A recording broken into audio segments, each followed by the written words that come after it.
Hello, ho, ho, and welcome to the festive edition of Birds of Essex. Hello, Steve. Oh, How are you that's doing? terrible. I'm doing well, mate. Not bad. Good stuff, good stuff.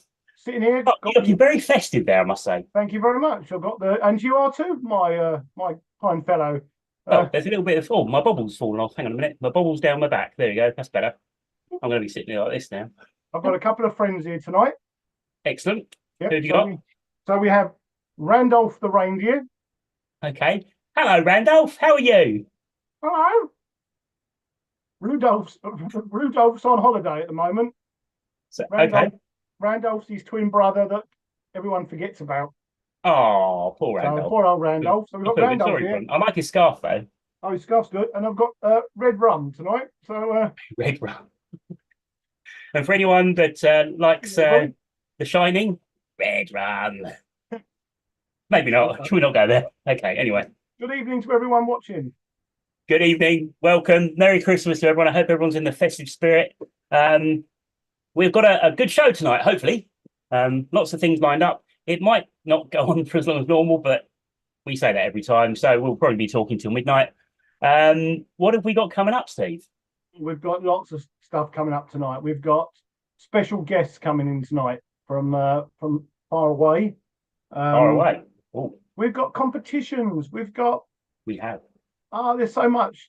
We've got Matt and I have got a little special treat for you at the end of the show, um, which may go well. Or we may never show our faces in public again. Exactly. So One of so the two. The only way you're going to find out which it is to stay till the end. so you've got to stick with the show, with guys and gals. This is very Absolutely. important. So So as normal, if you want to get involved, obviously join the chat, which I know a lot of you have already. So thanks for that. And you can join the chat. Just log into your YouTube channel via a Gmail account and chat away in the chat box, and we'll try and cover as much of that as we can. Alternatively, you can email us a question if you want to ebwstalks@gmail.com. So that's ebwstalks@gmail.com. That's the same email address as we normally use. So hopefully everyone has memorized that by now. But yep. yeah, please send some stuff in and we will keep checking it. We will keep looking. And we're hoping that people are going to share some pictures of a certain theme, aren't we, tonight? Oh, it's that time of year, isn't it? It's what is it? It's Easter? No. Easter. No. Uh, Although it wouldn't surprise me if there Halloween. are Easter eggs in the shop already. Oh, there's cream eggs in the shops already. I saw them last Brilliant. week. Now, Brilliant. if you've got a picture of yourself with your stupid, I've got my Iron Maiden Christmas samurai shirt on. Love Not it. really Christmassy, anyway. Who cares? If you've got a picture of yourself in your Santa outfit, Christmas Yes. jumper, tree, Tree, that, presents, you send us a getting picture. drunk on the sofa wearing Christmas socks or something, anything Christmassy. You can send us any Christmassy pictures live now, things that are Christmassy and happening in your home right this second. We will share them. So make sure that they're shareable. Mm, Excellent. And we also want to know. It's the end of year finale, so yes. end of the birding year. What have been your birding highlights? You know, what birds stand out for you? What birding moments or experiences you might have had? Let us know. Let us know in the chat. Yes. And also, we want to know. So last month we were talking about the possibility of waxwings coming into the county. This month we want to know who hasn't seen a waxwing because there's been one or two around, haven't there? Has Yeah, the last couple of weeks have been really good. Mm, So hopefully those that are watching tonight have caught up with waxwing. But as I say, as fingers Matt said, crossed. if you haven't seen one, let us know. Yeah, let us Maybe know. maybe it'll be on your Christmas list. Well, you have to be careful how you wrapped it, I think. That's true. Mm. Yeah, that's another There's some point. holes in the wrapping paper. Yeah, so send us your birding highlights of the year. Send us pictures of you in festive attire or pictures of your tree. Tell us if you haven't seen a waxwing yet. And the other thing we want to know is what are your yearly list totals for those that keep lists? So we're going to reveal ours early this year because it's not that exciting really. But I am on 193 for Essex. And I think I'm on 220 odd for the entire year, 220, yeah, for the entire year. So that's everywhere. So I haven't really done much birding outside Essex, as you can see. Steve, do you know what you're on? I'm on 201 for Essex for the year, and I don't know what my British total is, but it's something like 260, 270 or something like that. But Okay. I don't really keep a count UK year list total. Yeah, I just no, that's all good. Well, so 201 for Essex is pretty good, and that would put you in first place if it wasn't for a certain young gentleman that might be watching at some point. So, do you want to reveal who is number one on the eBird list? This is. It doesn't necessarily mean he's seen the most of anybody, but certainly on the eBird list, which is the one that Steve and I use. I think I had a quick look today, just before the show, and I think Steve Entwistle from Mersey, who's a regular contributor to the EBS website, puts all his sightings on daily, which is a great job. I think he's on about 207, 208, something like that. Yep. Which is pretty good going. That's Well very done. good going. Very good going. And it's not the end of the year yet. No, exactly. Can I just ask you, Steve, have you got us running in the background? Because I can just hear a little bit of feedback. Have you got an iPad on? Oh, No. that's good. No, I hope it's not me for then. once, Matt, I've got everything professionally running here. Yeah, I thought I had as well. But well, if anyone let us know if they can hear any feedback, please let us know, and we'll try and work out what it is. But it might just be something my end. I don't know. Right. So next up, we've got a little Christmassy story to share. I don't know if anyone's seen this already, and I don't think you have yet, have you, Steve? No, well, it depends what it is. I have no idea. So, long time ago in a village called Bethlehem. No, not really. I found this on the BBC website the other day. I'm going to sing fact, Boney M now for some reason.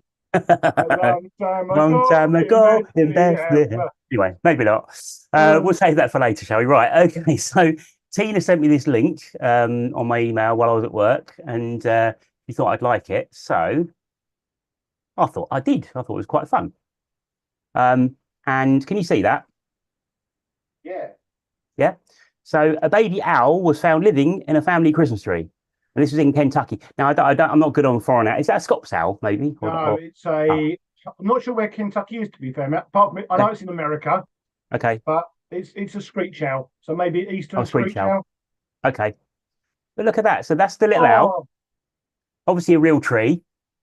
And that's where it was. And it was hidden in the tree for 4 days. Oh! Before they look at it. Oh, what a beautiful. I want one. That's just unbelievable.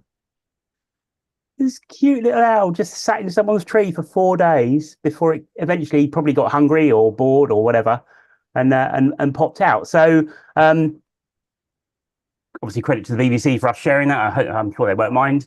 And yeah, if anyone else wants to check that out, just go onto the BBC website and check for owl in Christmas tree, and I'm sure you'll find it. But that just made me laugh. I thought that was quite a nice Christmassy story. And the other one, we went. Where did we go on Sunday? Just gone. So we just had our final Birdwatching Society field trip of 2023, and we went to Frampton Marsh in Lincolnshire. Fabulous RSPB site. We had a cracking day, didn't we? I have to say, bit windy, but it was a brilliant day. It was a really good day. Again, there was a bit of a festive theme to it. We had suggested that anyone coming along, if they wanted to put any tinsel on their tripod or bling on their bins or whatever it may be, wear a Santa hat. And then hopefully we'd all look like a really festive bunch. So a few of us did it. And there was one person that was kind of head and shoulders above the rest, really, wasn't there? Yeah. Someone went well above the usual standard. I mean, to be fair, this particular person went so far beyond the line, I'm actually a little bit worried about him. Yeah, me too. So let's share this picture. Are we ready? Ready? Get ready for it, everyone. Can you see that? Look at that. Every telescope should have one. This is our good friend Jan Lewis. Not only did he sport a very festive looking hat, he had this rather amazing looking reindeer permanently attached to his scope all day, and it didn't fly away and it didn't fall off. I was very impressed. It was amazing. Yeah, really good. So what I want to know is it still on the scope? I don't know if Jan's watching tonight, but if he is, can you let us know? Is it still on the scope, or did it come off as soon as you got home? Right, so yeah, thanks for that. We had Christmas jumpers on, didn't we, Matt? We did. And some people had you had tinsel on your tripod. I tinsel my scope. Oh, sorry, your scope. Sorry, and Hmm. some. I think Steve Lamb had tinsel. Steve and Gloria had tinsel on their tripods. Tinsel tripods. And there was a couple of Christmas Santa hats and stuff as well, wasn't there? So Brilliant. I would have had tinsel on my tripod, but I left it by the front door. yeah, you bought your scope, no tripod, didn't you? Yeah, yeah. Schoolboy error that was. And then on the way back home, because I was driving, I dropped Steve off, and he picked up his scope from the front door, and realised he'd left. Sorry, his tripod from the front door, and realised he'd left his scope in the car. Yeah. Not a good day. No, not really. And when I put my tinsel around my scope, I realised when we got to Frampton that I'd actually wrapped it around the focus wheel. So anyway, So lots of people watching tonight, Matt. Lots of people watching. Oh, crikey, we've got Colin Undrill. Hello, Colin. We've got viewers from afar tonight. We've got Ooh. Ray Watson, who's watching from Suffolk over the border. Evening, Ray. Hello, Ray. I bumped into Ray last week, and I was going to give him a mention anyway. So, hi, Ray. How you doing? Ray. And then also we've got Kevin O'Connor. He said, "Happy Christmas, everyone." He's from Denmark. Or he's from Kevin in Denmark. So I don't know whether you're in Denmark as a holiday or you're living in Denmark, but let us know. Oh wow, yeah, definitely. I don't think we've had anyone watching from Denmark before, have we? No. No. We're probably having. Steve, we've gone global. Global, yeah, exactly. Essex, Suffolk, Denmark. Isn't that Del Boy, London, Peckham, Paris, or whatever it is, or whatever. Birds of Denmark coming next year, right? Yeah. Anyway, go on. Richard Chew, Steve Wilkinson, Tony Pickes is watching. Mo Jackson, John Clark, Mel Shepherd-Wells, Tim Davis. Oh, Ashley Gooding. There's a bit of a theme going on. A few people have got beer in their hands. Ashley, okay, right. Is that what you have to have when you watch us? You need a beer, kind of before you start. That's why I'm drinking now, just to get through the show. I've got coffee and water. I'm being good. It's good, well done. Mel Shepherd-Wells, Stanley Davis is watching. I say she can't watch live, but he's going to catch up later. Sean Mulqueen, Andy Goody, Paul Brayshaw. He's watching live. So good evening, Paul. Hi, Paul. How you doing? So yeah, thanks to everyone that's watching tonight. Right, we have our first festive picture in. Dun, dun, dun. First festive picture. Hang on a minute. This is all live. So this is from the Rumsbys. So hello, the Rumsbys. Louise's wrapping presents. Ben's Rainham list is 156, which is very good for one site. Good. And he hasn't seen any waxwings yet, unfortunately. But I'm sure they're on their way down to Rainham as we speak. Yeah. And this is the festive picture from the Rumsby household. Oh, busy wrapping. Very festive. I'm a little bit concerned because at that angle, that tree does not look safe to me. I reckon that's going to be a gone in a minute. Health and safety. And more than important, Matt, do you think your presence there and my present? I mean. Well, I don't know. There's some pink paper there, I think, so you could be all right. Oh, thanks. You like the Pink Panther, pink paper? I'm quite partial to a bit of pink paper, to be fair. It looks quite. I like the festive mirror. That looks good, and the tree looks nice as well. Yes. Well done. Thank you for that. Thank you for that. Thank you very much. So that sets the standard. Please, can other people send in pictures of their festive lounge and we can all share them and enjoy it. Some festive fun. Right. What are we doing next? I was pretty impressed with Louise's slippers, to be honest. Oh, okay. I love a pair of slippers. I've closed it now. We might have to have a look at yeah, if we don't get any more, we'll have another look at her slippers later on. Right. So what's coming up? What's coming up? Just quickly. Jan Lewis says his reindeer fell off on the coach. Oh, no. But it's going to be back ready for next year. Excellent. Oh, and we've gone global even more. Oh, I'm getting so excited. Jeff Finney, he says, no waxwings here. Merry Christmas from a very hot South Africa. Wow. People are just saying that. They're not really in South Africa. They're probably not. No. Clacton or somewhere. South End. And just finally, before we carry on, because otherwise we're never going to get through this show, our county recorder, Mick Tracy's just messaged on. He said, thanks for all your support and records in 2023. Look forward to getting your 2023 records in early in the new year, which we'll cover a little bit later. We are covering that, yes. Thanks, Mick, and happy Christmas to you. Yeah, cheers, Mick. Thank you. Over to you, Matt. Right, what's coming up? So we're going to be looking back over our highlights from 2023. We're going to be looking forward to 2024. we are going to be discussing the Essex Bird of the Year. Mm. We've got a Christmas message from the King. Well, from our King, which is not Elvis. Might be. We'll have to wait and see. Oh. The King may be in the building a bit later on. The King might be being delayed at the moment, but hopefully, or in the chip shop. Yeah, I've got some helpers out there looking for the King, so I might be getting a phone call a bit later on. We've got a prize competition now. We have. Yes. So we've got a prize. I'll give you all a clue. The prize is not a badge. It's not a notebook. And in fact, it's not anything to do with branded society merchandise. This is a proper prize. And where did it come from, Steve? Well, you've heard of the popular saying, "Mum's gone to Iceland." Well, Mac's gone to Poundland. No, that's not what you meant to say, Steve. Sorry, no expense spared on prizes for us, for you guys tonight. Matt went into town, not into Poundland, I'll have you know. I'd already done my Christmas shopping, so I'd already done the Poundland for this year. I spent £3 on you, mate. You got 3 presents, haven't you? Well, yeah, I know. I'm so lucky.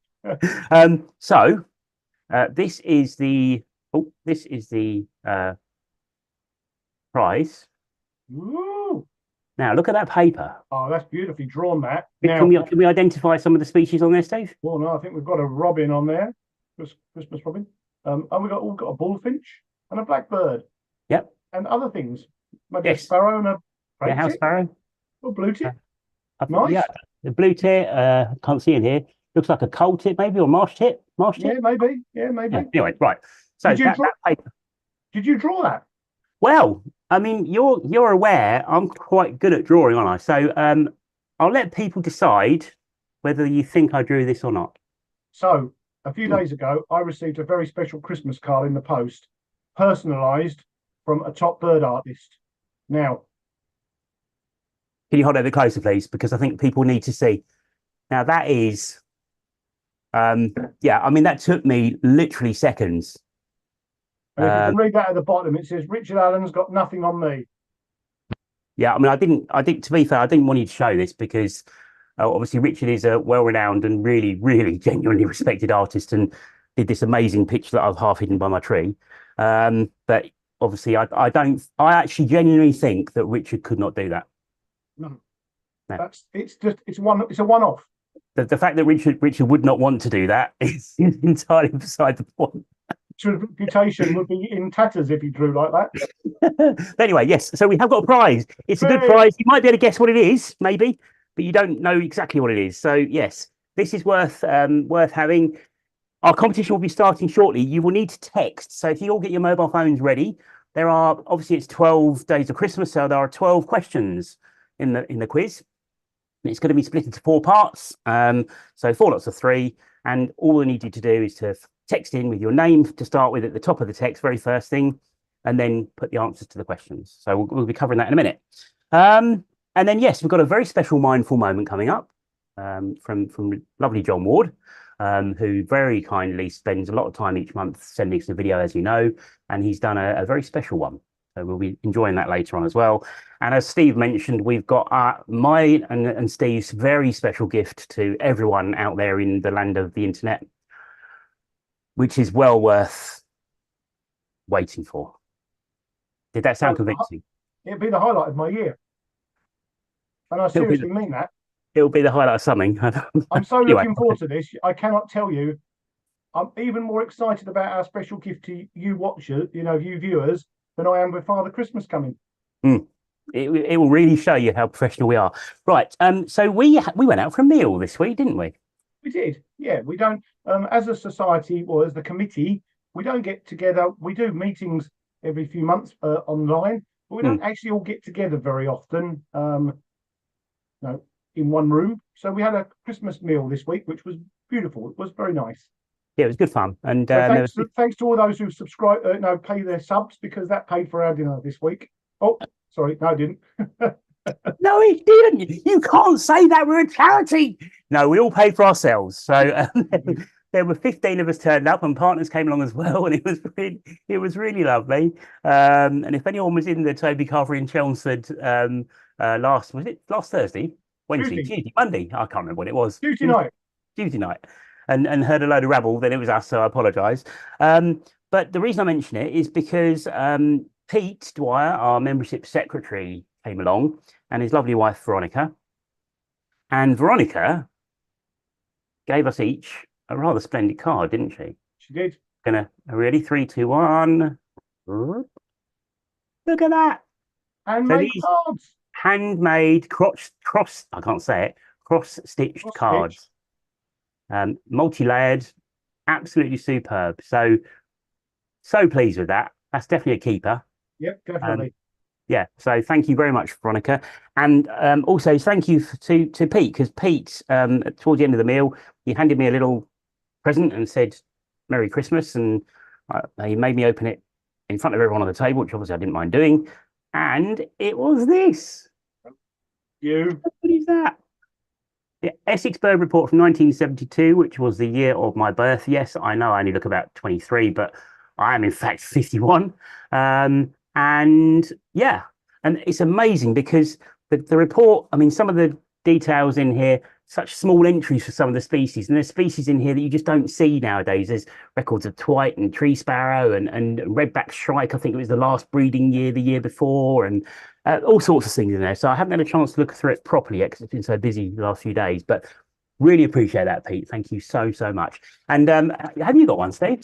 You know what? I was really jealous because you got that. But what I was even more jealous about is you're younger than I am. So there you go. You know, I thought I only looked like 22.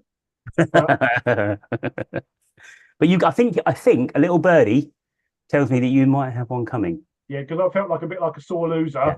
The only problem I've got one coming as well.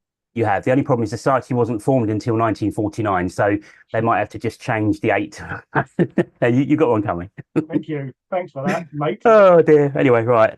Any more feedback? Kevin O'Connor, who was watching in Denmark, is Kevin that we met on the pop-up wader event the other day. Oh right, hi. Oh, brilliant. Who works for the EWT or volunteers for volunteers for the EWT at Hanningfield. So he's on the island of Læsø in Denmark. Oh wow. He says everyone's welcome. So let's go. I'm off. Yeah, I'm there. Good night, everybody. I'm logging out.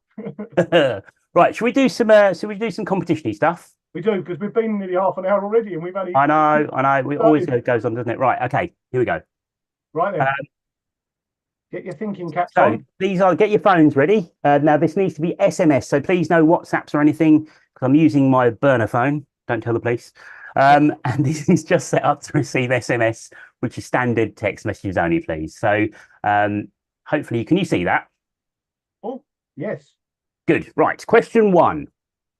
What connects a tit, a harrier, and a warbler? Okay. Question 2. Although it nests on the ground, a skylark only ever sings in the air. True or false? Mm-hmm.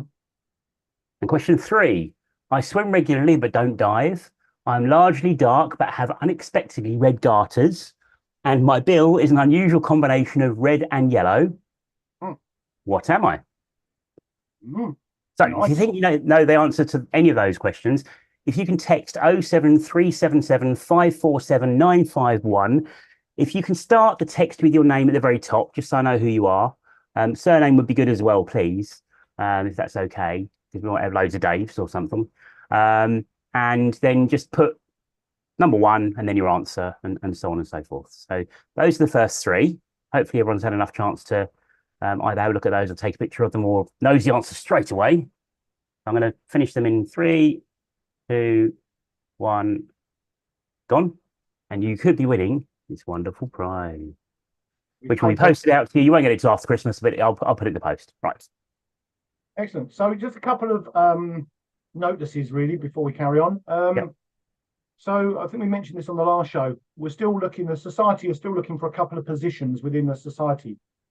So we're still looking for an indoor meeting secretary, someone that organises our evening talks that run from sort of September through to April, organising the speakers and all that sort of stuff. So we're still looking for someone to do that role. And we're still looking for a youth representative. Just someone of the younger age to represent the Birdwatching Society. You know, age, what sort of age, Matt, are we looking at? I'd say probably ideally kind of early 20s, I guess. You Yeah, know, up to the age of like, under 25, under yeah, 25, I reckon. under Yeah, 25. yeah. So if you know anyone, or if you are that person, please get in touch with the society, and Yes. all our information is on the website. Yeah, if you just email us info.ebws@gmail.com if you're interested in either of those positions. The indoor meeting secretary, we are, sorry, I was looking at the phone. I do apologize if you've already said this, but we're covered until the end of the year, aren't we? Yeah. It's kind of the next year onwards. And we really would like help with some of these positions because the society doesn't run itself. We, you know, all the members of the committee, we put in lots and lots of our own time to do this. And when people do move position or move away or can't continue for whatever reason, it puts a stretch on everything for everyone else. And we don't want to have to sort of stop doing things. But we need your help. You know, we need volunteers. So yes, and the youth representatives, new position. So yeah, if anyone under 25 is interested in that, don't even know what it entails yet. To be fair, it's going to be like a world's your oyster type of situation, but with our help and support, of course. So info.ebws@gmail.com. We've got another appeal, haven't we? Actually, yeah. So Mick Tracy's just mentioned. So if you send your records in by email or paper, hopefully everyone does it by email or spreadsheets. Please send your 2023 records in as soon as the year ends, please. Mick deals with, I mean, it's a huge number of records he deals with every year, and the earlier they get sort of put onto the system, the earlier it can go out to the team of sub-editors for the bird report, and just makes everything a lot easier for the team that have worked behind the scenes. So Yeah. please can you do that? And also, if your membership, now hopefully everyone pays by standing order, and if you don't, we encourage you to set up a standing order to join for membership. But the membership is due on the 1st of January. So please, we're a charity, so membership is very important to us. So yeah, 1st of January, it's due for renewal. Yeah. So yeah, you can pay online, backs, you can pay by PayPal. Yep. You can still send us a check if you want to, or as Steve said, you can pay by standing order. Just set that up with your bank. If you do online banking, I did it a couple of years ago. It takes like 2 minutes. It's really easy. And now every 1st of Jan, my subs go out. I don't even have to think about it. Yep. The other thing we were going to also say, so field trips. So we're going to be talking about field trips in a bit, but coach trips for the rest of the year are all fully booked at the moment. Now we take bookings on obviously on good faith in advance, and sometimes people do have to cancel bookings, of course, for health reasons or other really important things can come up. But if you're going to book a position a place on the coach in advance, please make sure that you really do intend to come, and you're not just kind of holding a place in case you feel like coming nearer the time. But the reason being that when they all sell out, other people then make other plans, and then if people drop out nearer the time, those places could have been taken, and it might be too short notice to fill them. So obviously, we completely understand that there are genuine reasons. Of course, there are. But yeah, when you're making a booking, please just bear that in mind because the coach trips do cost us money to do. And the idea is that if we get a full coach, it kind of covers the cost of the trip. So yeah, please bear that in mind. Thank you. Right. What else? What's coming next? Yeah, so a few people back to the waxwing. So Mel Shepherd Wells hasn't seen waxwing. Oh, okay. Andy Goody has seen lots of berry bushes. Okay, that's a good start. Richard Chu's on 203's UK list, including waxwing. So Ray Watson has made 3 failed waxwing trips so far. Well, you know what they say, 4th time lucky. So okay.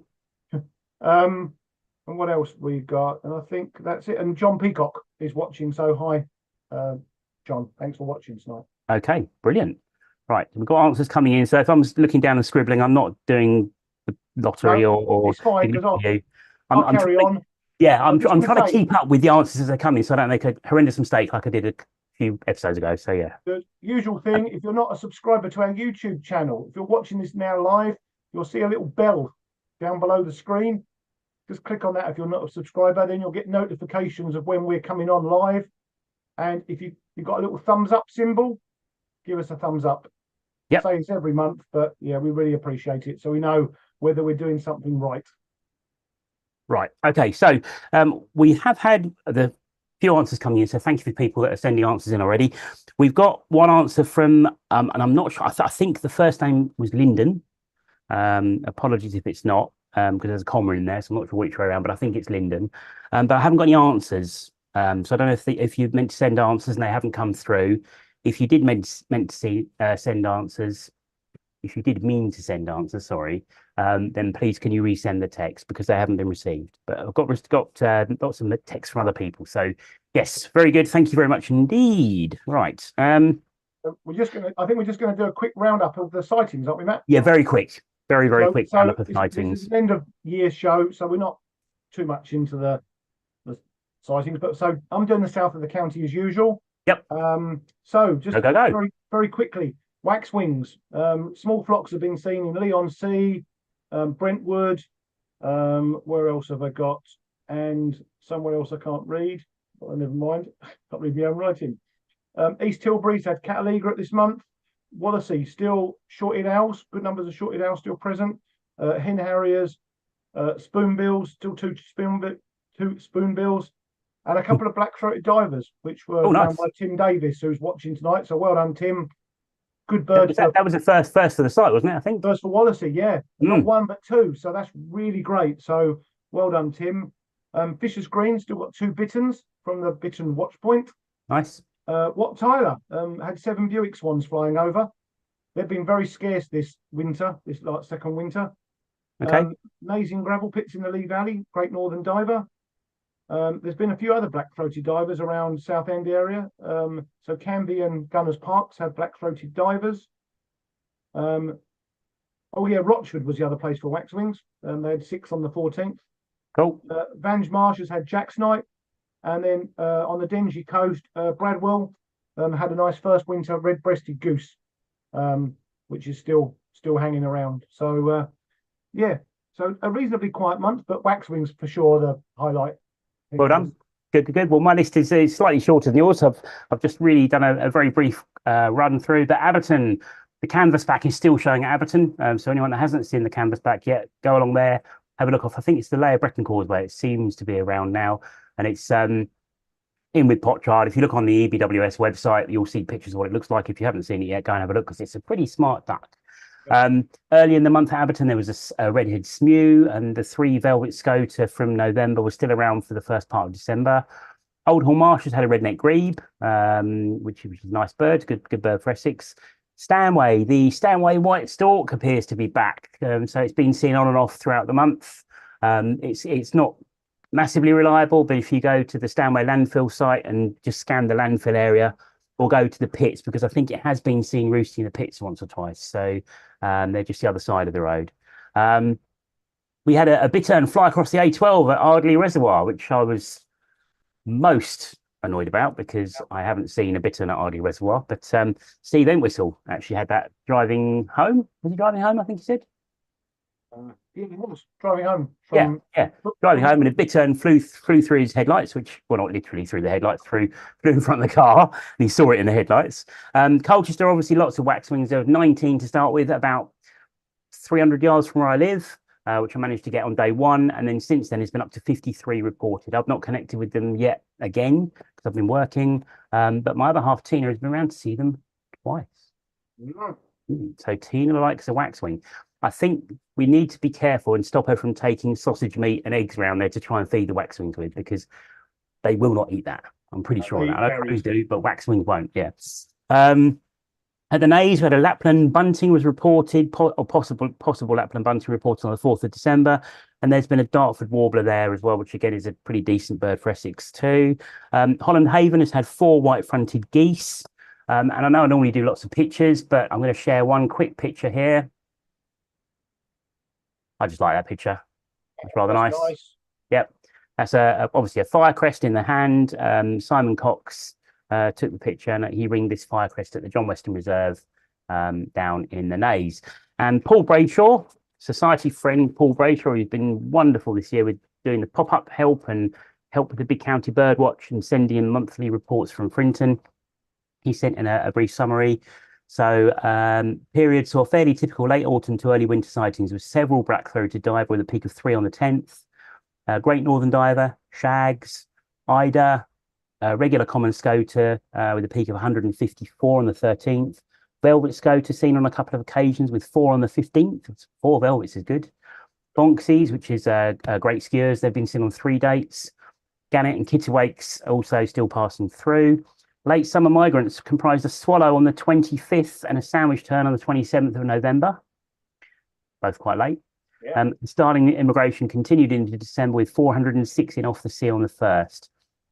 Also notable, 3 long-tailed ducks and a merlin on the 28th of November, a little auk the following day, 4 Buick swans on the 1st of December, and a Pomeranian skua on the 21st. Waxwing sightings have been 2 to 6, with a group of 7 going south on the 15th. Red-throated divers, maximum of I think it's 621. I've got a splodge on my printer. It might be 521 on the 13th. And then finally, stretching into Hanford water, the Harrier roost counts produced a minimum of 21 in November and 23 in December, with a ringtail hen harrier also on the 16th. And he says, season's greetings to all. So once again, a huge thank you to Paul for everything he does, both in terms of incredible record keeping for Frinton and also helping us out on the pop-ups and things. And I hope that anyone that's gone to a Frinton event this year has enjoyed it, and we will be hopefully running more in the future in 2024. Okay. Right, good. There's a few other people to say thanks to as well. Dave Bradnam, he's the sort of eBird admin. He covers Essex. So thanks to David for monitoring a lot of the records that get put on eBird, and sort of picking out if there's any sort of issues and stuff. So thanks to David. And then we mentioned Paul, which does an amazing job over at Frinton, and Steve Entwistle. We mentioned Steve earlier. Yeah. Steve sort of covers the Mersey area, and he puts on all the Mersey sightings on the Society website pretty much every day. So, which is, we encourage as many people to put stuff on the Society website as possible. And then Daryl Rhymes. So Daryl is a sort of very dedicated bird sort of Abberton and Stanway pits, and he's great at putting pictures of Caspian gulls, and he's just a generally great birder and really a good bloke too. Jolly good chap. Yes, jolly good chap. And I love the fact that he posts so many Caspian gull pictures and yellow-leg gull pictures, because every time you post one, I know some people might look at a phone and think it's a gull, but I look at it every single time because I'm learning from his pictures. Even when I'm stuck at work, I'm still learning. So yeah, thank you. And thanks to everyone that puts stuff on the Society website, sends in records. I mean, at the end of the day, the Society is a recording society, and without all this stuff, we wouldn't be here. So Matt and I would just be talking to ourselves, and I talk to myself most of the time anyway, so it's nice to talk to other people sometimes. Quickly, we missed the Abberton Smew out of the. No, I said redhead smew. Yeah. Oh, sorry. There was redhead smew. Yeah, beginning of the month. I know I talk very quickly and we're trying to rattle through tonight because we don't want it to drag on too long because people probably have Christmassy things to do. But yeah, definitely had redhead smew. I think it was early in the month. And Great Northern Diver in Braintree. Oh, yes. That's probably my area. That's fine. We'll cover that in a bit anyway. That's fine. Right. Anything else on the chat? Jan Lewis says he's on 233 for the year, including 18 lifers. Wow. Highlight was a September pelagic trip in Cornwall where he got 5 species of shearwater. Fantastic. Pretty good. Well done. That's really good. And then Andy Goody's mentioned the Great Northern Diver again, a new site record for Great Notley. So so I know you went over and saw that, Matt, didn't you? So I did. You'll be seeing a picture later on, maybe. Right, yeah. So don't forget, keep up to date with all the sightings. ebws.org.uk. There's also an IO group. So if you go onto IO groups and search for Essex Birders, and you can join the group, and you'll then get regular emails come through if you subscribe to them with the listings of people's sightings from the website. So if you're out and about, it'll ping into your emails. And once again, as Steve's already mentioned, don't forget to tag us on things. So if you're on Twitter or X, as it's now known, Instagram or Facebook, please tag the Essex Birdwatching Society. So Instagram is, I think it's just hashtag Essex Birdwatching Society. Twitter is at Essex Bird News for the sightings. Yep. So if you post pictures on Twitter, please just tag in at Essex Bird News, because we don't, the way X or whatever it's called now, not always easy to pick up sightings and stuff. But if you tag us in, we get that, and we can then forward it on so we can spread the bird news. Yeah, definitely. It makes Steve's life much easier because he's searching for all your sightings to try and re-X them or repost them, whatever it's called now. Yeah. So yeah, and Facebook is it EBWS info or no? Yep. So if you just go into Facebook and search Essex Birdwatching Society, we're there as well. So please follow us on all this social media. Right. Okay. So we are going to do the next 3 competition questions. So let's see if I can find them. Hang on a minute. Okay. Oh, it's going to go horribly wrong. Here we go. Right. So people have phones at the ready. Now we do have several people that have got 3 out of 3 so far. Good. It's going to be quite exciting. There is a tiebreaker at the end. If we're still all level. So here we go. Right, Steve, do you want to read those ones because I need to check answers. Sorry. So that's fine. So question 4: how does the roller get its name? So this is the bird roller, not a steamroller or a Rolls Royce. Just a roller coaster. Could be a roller coaster. Yeah. Could be the roller bird.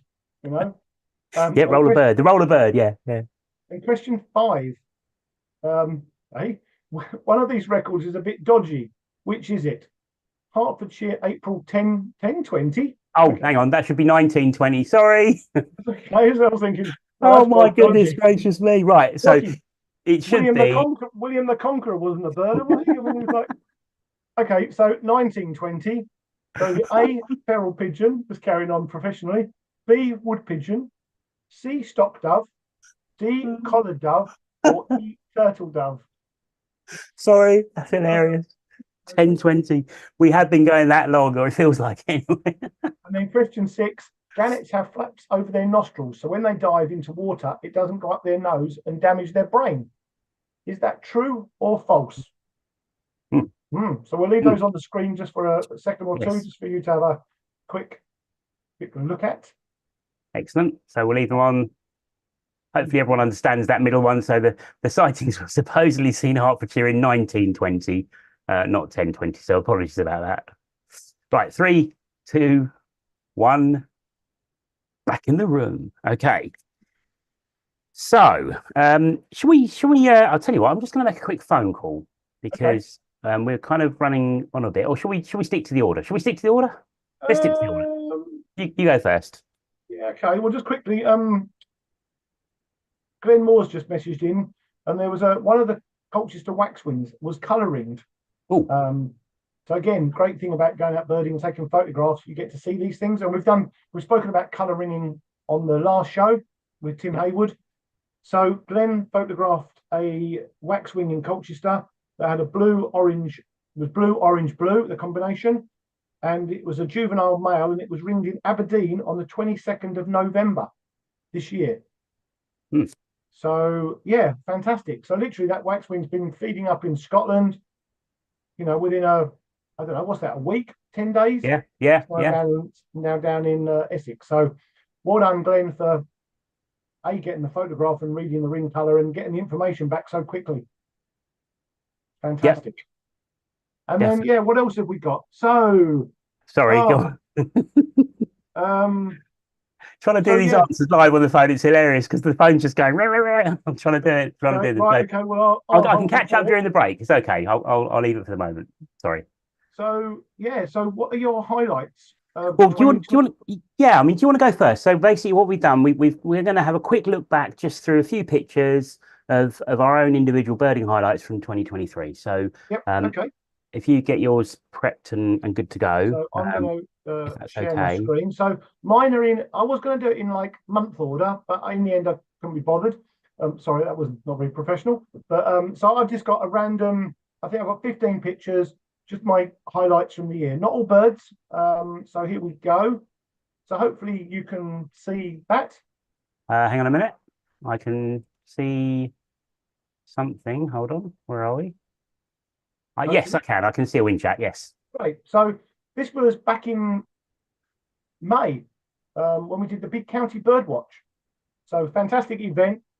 Always really enjoyable every year. And Matt and I were leading a walk at the Naze, and we found this lovely wind chat. And it's a nice bird to see in the spring in Essex. So that's one of my spring highlights. Lovely bird, beautiful, aren't they? Yeah, and we had a great turnout for the walk, and everyone enjoyed seeing this. So this was particularly memorable for me. And if I click on the button, so here, back in the summer, like July time, this is taken at Frampton Marsh where we visited at the weekend, where they had two pairs of black-winged stilt nesting. So yeah, nice views of those. These are becoming a much more common species now in Britain, and they're nesting. There's quite a few pairs nesting now. I think over the next few years, with climate change and stuff, I think we'll see more of these. So that's always nice. And then back in the summer, August time, headed down to London, a bit of butterfly spotting. This was one of sort of, it's a very sought after butterfly. This is brown hairstreak. That's gorgeous. Absolutely sort of stunning. I'm just going to enlarge that up a little bit, but absolutely stunning. Absolutely stunning beautiful butterfly. So this is down near in sort of Ruislip in London, a sort of rough bit of land, but yeah, really pleased to see that. So yeah, but birdie. And then back in the spring, April time, we did a tour, swallow birding, did a tour up to Sweden, sort of mid Sweden, where we saw thousands of common cranes. And this was taken on a lovely frosty morning, and they were just all calling to each other and bugling and dancing and jumping. And it was just a thing that I remember forever. Absolutely amazing.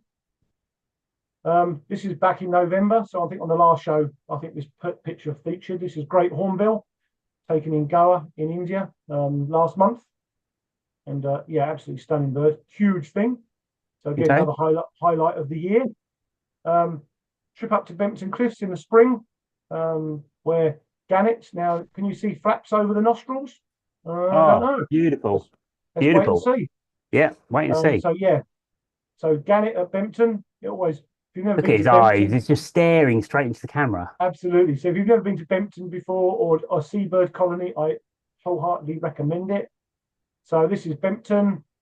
And then back in February, I headed to warmer climes. This is in Fuerteventura, where we had, this was a new world bird for me. This is red-billed tropic bird. Amazing, these long tail streamers. And this was taken just flying over a shopping centre. So not the most salubrious of surroundings, but really nice to see. And one bird that they say we had really good views of. And then not the best photograph in the world. So unfortunately, my camera has packed up. So I had to dust off my old camera. Hence the quality is not so good. This was taken a couple of days ago. Where Matt and myself and John Ward, so John from John's Mindful Moments, we had a day out sort of around birding, and we caught up with this red-breasted goose. This is the one at Bradwell. So we caught up with this, and they're a smart bird, and again, one that's always incredibly good to see. So that's part of my yearly highlights.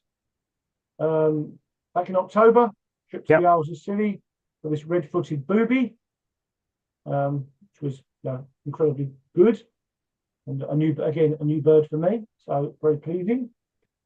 And then in the summer, I did a tour up to the Outer Hebrides, where we saw stacks of short-eared owls, including this bird that was just right next to the road. So again, absolutely fabulous bird, short-eared owl. Beautiful, absolutely beautiful. I love them. And then this is pretty much my bird of the year. Oh, but then again, this was that's a funny-looking robin, Steve. It is a funny-looking robin. It's a bit festive, isn't it? So yeah, this was taken on the same trip as the cranes to Sweden, where this is Siberian ruby throat, and this was just stunning. And I say this is by far my favourite bird of the year. I've seen something like 700 species this year in the world, 800 species, and this was number one by far. Absolutely. And a couple of raptors, Spanish Imperial Eagle and Griffon Vulture. This was taken in Spain back in the spring, which again is another one of my favourite birds. Yep. And then waxwing. Hey, Colin Underhill is watching tonight, and this was taken in Colin's garden when it first arrived. So thank you, Colin, for inviting me around to see that. Much appreciated. And then last but not least, back in February or January, these are some white-fronted geese up in Suffolk that I took. And I just like the shot. Light was good. Yeah, They're great birds. they're And smart bird. They really are smart, aren't and yeah, he's lovely black barring on the belly. There's a few around in Essex at the moment, so hopefully they'll carry on until the new year. And then final bird, wood warbler. they? Oh, So not an easy bird to see in Essex. So we finish up with Essex. This was at the Naze back in sort of September time. I just love the colours with the leaves, the yellows and the brown leaves, the sycamores.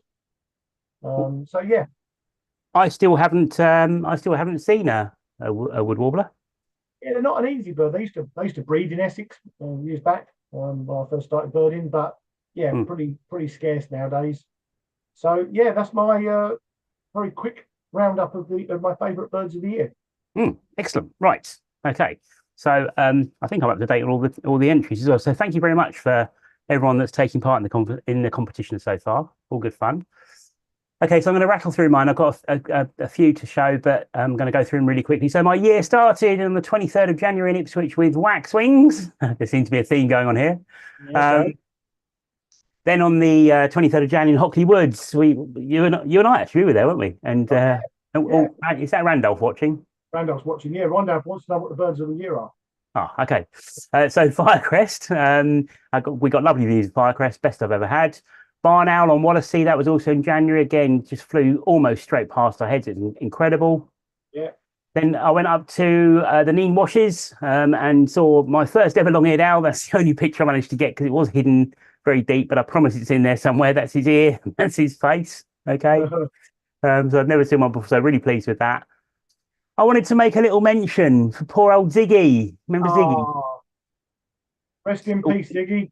Yeah, a little moment for Ziggy. So a Baikal Eurasian teal cross that had delighted so many people at Aberton, and unfortunately he got hit down by a car, and Ziggy is no more. But I just thought I'd mention him and bring him up again because I loved him. I thought he was an amazing little bird, and what a sad ending. So please slow down if you're driving through Aberton. Black Red Start Brightlingsea in March. So incredible views had of that. I know Liz Huxley was down there and saw that bird as well. Stunning bird. Night heron. We obviously had a few night herons. I saw three, I think. A couple at Aberton and one down in wherever it was. Can't remember. Sorry. Thorndon Park. Thorndon, that's it. Yes, thank you. Yeah, Randolph just told me. Oh, thanks, Randolph. So this is a dodgy picture of night heron at Aberton, but again, another lifer. Temming Stint from Aberton. Again, hadn't seen a Temming Stint before. So really pleased to see Temming Stint this year. This is a picture. I just like the picture, really. Local picture, a bit of feeding going on. Pied wagtails round the corner at Ardley. I just thought it was a really nice capture. And look how much that bird is eating. It's incredible. That's huge. And similar on a feeding theme at Ardley Reservoir, adult coot, and just the chick. Just the look on its face as it's twisting its head. I love that photo. So really pleased with that one. And then we had a tree creeper. This was actually in Tiptree Heath, and found a nest hole for a tree creeper and managed to get some shots of this bird coming back to pause, bringing all sorts of things into the nest hole. So just thought that would make a fun shot. Oh, lovely. This is cheating a little bit, but it's St James's Park in London. Was walking through with Tina, and this grey heron was just stood by the side, so close, and I took a picture of it, and then it looked at me. Obviously, my shutter on my camera just caught its attention. So yeah, I managed to capture the eyes, and it just staring straight at me. So I quite like that. And then I had a wonderful trip. One of my highlights of my year was a trip with Jan Lewis down to Cornwall. He very kindly invited me along, and we stayed in his cottage down there for a week. And I managed to get 3 lifers. I got cell bunting. Not lesser spotted woodpecker, although we did get amazing views of lesser spotted woodpecker. Probably the best I've ever had. Really superb views at nest hole as well, which was great. Red-billed chough. So that was my second lifer. Never had a chough before. Beautiful. And then my third lifer was this bad boy, willow tit. So again, yeah, this John just hopped in really close to the hide that we were in, and we thought it was willow tit to start with, and then fortunately it called, and it was a willow tit. So yeah, fabulous. Nice. On back into the feeding theme very quickly again down in Cornwall. This was a coal tit, and the reason I put this in is just look how shabby this adult coal tit looks. It's absolutely exhausted. You can tell, can't you, just by looking at it? Poor thing's worn out. I know. We had stunning views of common redstart down in Cornwall on Bodmin Moor. And then we went to Maurezian Beach and we got really close views of Dunlin and Sanderling as well. Oh wow. Lovely, Beautiful. lovely view. They was right in front of you and really confiding. And then back home to Dedham, had a nice evening with the little owl. The wood sandpiper that we had at Abberton. Remember this bird for a day or two? Yeah. Yeah, I forgot really, really that. lovely views. Lovely views of the wood sandpiper on the Lower Breton Causeway. Another lifer for me, Montague's Harrier down at Blue House Farm. So I only got a shot over the other side of the river, but we saw this male in flight and beautiful bird. I couldn't believe how small it was. Oh, I've still never seen Montague's Harry in Essex. Oh, there you go. But my personal bird of the year was the osprey I found at Ardley Reservoir, which was ringed up in Scotland in July. So young bird just coming through, and it stayed there for a week. I got some really nice views of it. So it's always nice finding your own birds. I don't get to do it that much because I'm not out and about all the time. I do have to do some work. But yeah, I was pleased with that one. And then, of course, the Pallid Harrier at Wallasey Island, managed to go and connect with that, which was lovely. Lifer. White-tailed eagle at Holcombe. I know it's one of the Isle of Wight birds, but I've never seen one before. So for me, that's going on my personal list. And this is the juvenile bird. It's just massive. It's such a cool bird. And then we had the lesser legs, the lesser yellow legs at Abberton. That was back in October, so we're nearly there. And this shot shows the legs, shows the tail, shows all the various markings. Beautiful. Love nice bird, nice bird. Love it. And then I had a day at Stanway Landfill in October, secretly hoping I might connect with the stork. I didn't, but I connected with a short-eared owl that was having a bit of a go at a red kite. So that was quite a memorable experience. Randolph says you're not allowed on my patch again. Sorry, Randolph. Okay. Next time I come to Stanway, Randolph, you are invited. I will strap you to my scope, and I'll do a Jan Lewis on you. All right. Randolph's excited. Look, so snow bunting in Holland Haven in November. A redshank shot from Abberton, just reflectively looking into the water and thinking about his life in general, I think. Nice. And then we can't have a summary without the canvas back from Abberton Reservoir, which was in this month. That's a cracker. And funny enough, I finished with the same bird that you finished on. So hen harrier, the male hen harrier at Blue House Farm. Oh no, I didn't. I'm finishing on this one. This is my personal favourite photograph of the year that I've taken. And this is the aforementioned Great Northern Diver at Great Northern Country Park. I'm going to move my head around. That is stunning. Yeah, it's a lovely bird. Oh, and it's beautiful. so I was concerned when I got there because Paul Everett had very kindly told me where it was and where to park. And I did it before work. And I was trundling down there and I thought, is it going to be there? And there's this massive lump in the middle of the water on its own. Oh, okay, there it is. I couldn't believe how close it was. And then it just happened to throw its head back. So, yes. Very pleased with that. Right. That's enough of those. Okay. I need to make a phone call, Steve. I'm just going to mute myself. We've got no feedback, so hopefully people are watching. You haven't all fallen asleep. Well, they might have all fallen asleep. You know. Have you fallen asleep? Let us know if you're asleep. Okay, right. I'm just going to make a phone call. Okay, so what else are we going to, I'll waffle on for a couple of minutes while Matt rings someone very important. Hello, is that Santa? Oh, I haven't muted myself. Hang on. Yeah, don't give up the game away. Crikey. So Matt's just ringing Santa just to make sure that all of you at home have been good boys and girls. Oh, Matt's face looks very vacant.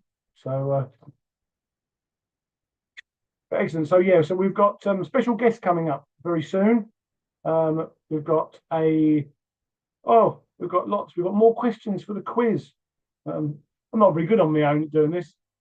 What else have we got? We've got lots of thanks to give as well. So yeah, lots coming up. So we've been about an hour so far. And hopefully Matt's speaking to the man up north. If anyone's good at lip reading, Please let me know what you're saying. Oh, Nick Tracy's asleep. There's lots of Oh, Z's come up. excellent. I was just saying to it, I was just waffling basically, Matt. Oh, good. So no different to normal then, really. No, I was just talking to myself, which is no different to normal. So yeah, Okay, so we are waiting for a special guest. So should we do some more competition? please do, because I can't carry on my own much longer. Right. That's a great festive message. I can't carry on much longer. Right, here we go.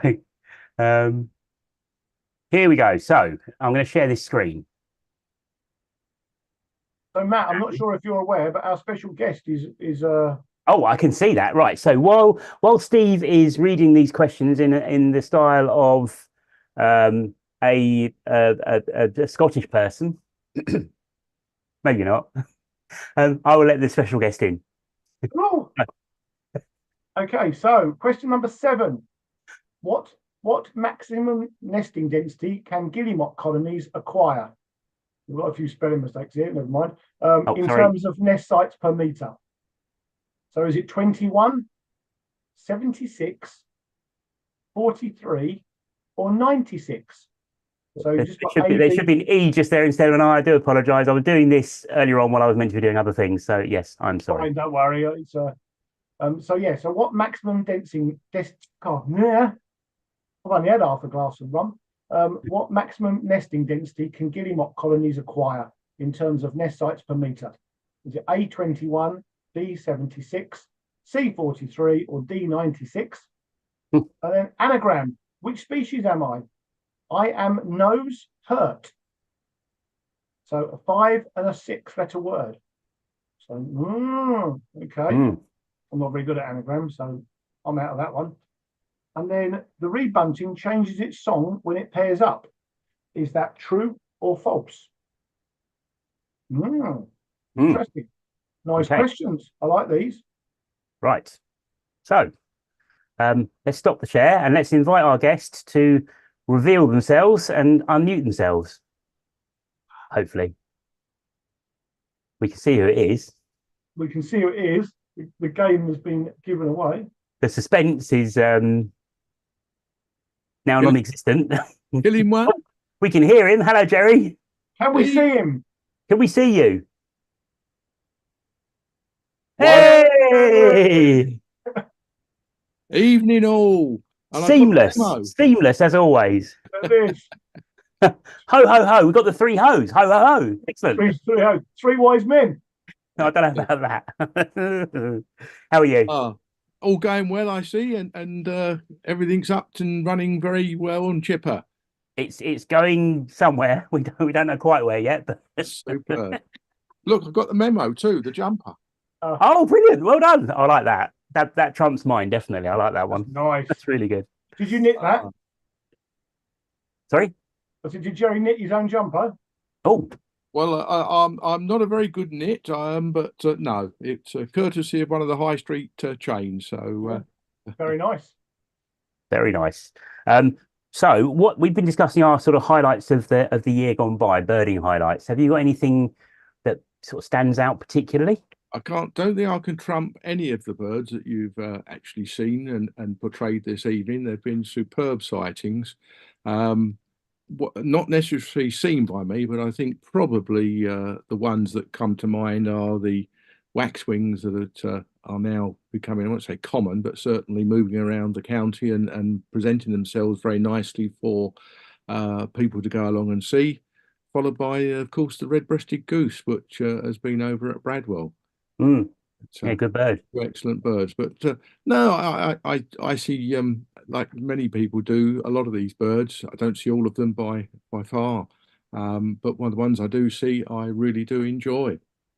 And of course, I enjoy getting out and about with yourselves and the members on the field trips meetings that we hold basically every month now, whether it be by private transport or whether it be by the coach trips which we hold and take people a little bit further afield, and then we're able to engage with them. And I'm pleased to say that they all join in, and the different festive jumpers and that last weekend were brilliant, along with the decorations of the equipment. Fabulous. It was definitely fun. I'm just going to quickly share something we haven't done yet, Steve. Actually, this is for people to input on. We missed something. So coming back to sort of highlight of the year, bird of the year. So we actually had a Twitter poll, which is finished now. So I'm not going to show you the result yet, but just general discussion. We came up with these four, didn't we? Yeah, we had a bit of a chat and we sort of discussed about the four sort of rarest birds, I suppose, that have been recorded in Essex this year. So we had four choices. We had top left, which is a Franklin's gull that was at Holland Haven back in the spring. Top right is black-winged kite that it certainly did a tour of Norfolk, Suffolk, and then ended up in Essex. Certainly seen at Colne Point sort of area. And then obviously, as we saw earlier, the canvasback, bottom left, and then bottom right, which was the pallid harrier at Wallasey Island. So all four species are incredibly rare in Essex. So yes, we had a Twitter poll, and well, before we reveal the results, because we'll do that just a bit later on, we were going to ask people. Apologies, we forgot to do it, but we were going to ask: would you agree that one of those four is your bird of the year for Essex, or do you have something different, maybe a personal bird like my osprey? So pop it in the chat. Which one of those four do you think is the best? Unless you've got something else that for you was your bird of the year in Essex. So yeah, apologies. Sorry. Back to you guys. But no, the field trip, as Gerry said, the field trips have been amazing this year, and I cannot believe how the time's gone. I mean, you know, 1 minute it's January, and we're like looking forward to the field trip season. I mean, Gerry puts together an amazing selection of sites that we go to. Yeah. And then next minute it's December, you know? Yeah. I know the year just flies by. It really does. I mean, for me, I think the field trips that stand out for me over the last year, Walthamstow Wetlands, purely because I've never been there before, and I couldn't believe that site exists where it exists. It doesn't see, you know, you're driving through like an urban area, and you would never believe that this huge reservoir, this massive expanse of water is just over there, basically, and over there. And that was a really good day. Vinehouse Farm. So Nicholas Watts very kindly, we arranged a special trip during the summer, which we don't normally do. And we had a lovely tractor ride round Vinehouse Farm that people already maybe know about, or even came on. Thanks if you did. And just really interesting to see somewhere different from a different perspective as well. The Ironworks Meadow site. So we were at Haybridge and Ironworks Meadow last month. And I think for me, although we didn't see much at Ironworks Meadow, although we did pick up a goosander. Jan Lewis found a goosander, which I think was the first for the site. But because it's a brand new site that Simon Wood and the whole team down there have basically built from nothing, from land that they got through from Tesco's, and it's moving forwards. Going to be really exciting next year, and I certainly I'm planning a trip in the summer. We might even organise some kind of a pop-up there when there's some dragonflies and butterflies and stuff around. I don't know yet, so watch this space. But my number one field trip for the year in terms of memorability was probably Knepp, because I'd heard so much about it, and just to see the site and what they've done there, and to see the stalks as well was really special. So yeah, it was great. I think those two are exceptional, and you can see there from one end of the spectrum to another, with Knepp, which is a large estate which has been developed or allowed to go fallow and just go back to nature, and what it's attracting and what they've introduced there is fabulous. To the other end of the scale, as you say, with the Ironworks Meadow down at Haybridge there, just around the back of Tesco's, a 5-6 acre site where individual people have come together and worked on that site and are continuing to work on it. Very enthusiastic group, and it will develop. And I think that it deserves a lot of our support, which the Society are certainly giving it, plus our members. As you say, it will get not just birds. It'll be good for wildflowers. It'll be good for butterflies and dragonflies. So yeah, if you're down there, if you happen to go to Tesco's, just go out the back and walk along the wall there, and you'll see it and enjoy it. Well, talking about Ironworks Meadow, you can actually become a shareholder at Ironworks Meadow, which has got no monetary value, but it means that you're contributing towards the site and the future development and safety of it. And we're going to be sending out some information on how you can do that either over the Christmas period if we get the chance, or if not, very early in the new year. So subscribe to our mailing list, which will tell you how to do that shortly, and you'll get that information. Right. So yeah, I mean that was the year just gone. Obviously, we've had lots of indoor talks as well. Not going to pick a favourite, but I'm just going to run through what we've had. So we had Dungeness, a talk by Valerie Vile, that was indoors in Chelmsford. A talk from Tim Hayward on Uganda, again indoors in Chelmsford. Mark Sisson had a talk on the photography that he's done in the Falkland Islands, and that was one of our online talks. Incidentally, the online talks are all available to view on the YouTube channel. So if you just go to YouTube, search for @EBWS, and you'll find our channel, and there's a playlist for all the talks. So if you've got nothing to do over the next week or so, because there's nothing really going on, then why not sit back and watch one of our indoor talks. Dawn Chorus, Stuart Brooker presented a really interesting talk about the Dawn Chorus. Nicholas Watts, Vinehouse Farm, that was an online one, so that's still available to watch. Some bloke talked about Costa Rica, wasn't that good? And then we had Cam Tag. That's the Steve, wonderful Steve Gwynway did a fantastic talk about Costa Rica. That was early in the year. I think it was February. Yeah, February. Yeah. And you're doing another one early next year, which we're going to talk about in a second. And then Pete Howe gave a talk on the Cam Tag project, which again was very interesting. So come along to our talks. Anyone can come. You don't have to be a member. You can just rock up and turn up and pay your £3 or £4 on the door, sit down and watch and get involved and meet some of us and have a biscuit and a cup of tea at half time. Or if it's online, you don't even have to do any of that. You can just turn your computer on or get your phone out and watch the talk online. So yeah, thank you very much. Got to make your own tea though. That's the only trouble. Exactly. Yeah, I think that the talks in Chelmsford are really good. Actually, a good way of meeting up with friends, and there's nothing like meeting in person, is there? No, Oh, no.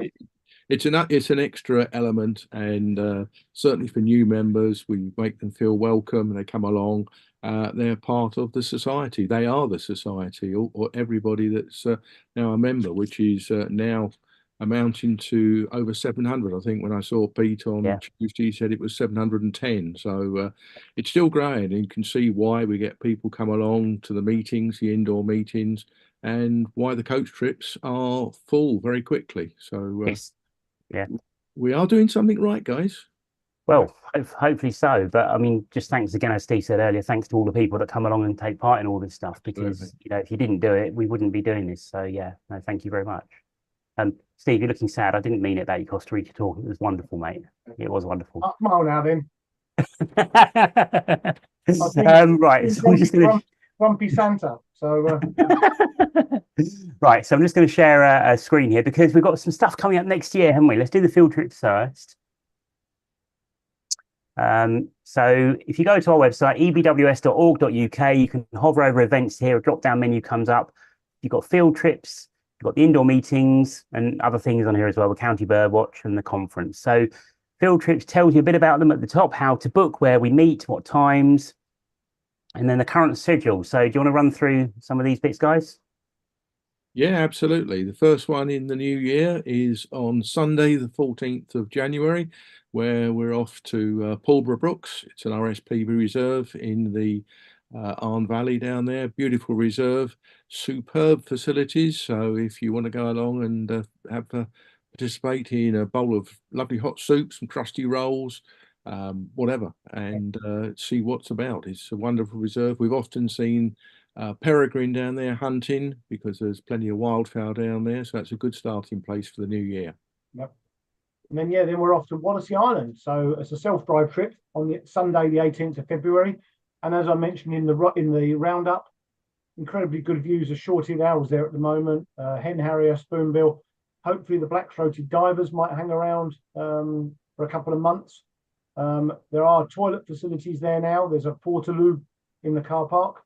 And yeah, fantastic trip. So it's self-drive. So just meet in the car park, RSPB car park. Postcodes on our website. Meet at 9 o'clock. Bring your packed lunch and your hot drink. And we'll have a really good day exploring this amazing wetland reserve. Then we've got, moving on, we go to April the 14th. Again, a Sunday. It's a coach trip off to the sunny Suffolk coast, one of the jewels in the RSPB's reserves, where we're likely to see things like stone curlew, bittern, marsh harrier, avocet, etc. It's a lovely reserve. It's so many habitats there. You've got the woodlands, you've got the heath, you've got the vast reed beds, you've got the sea.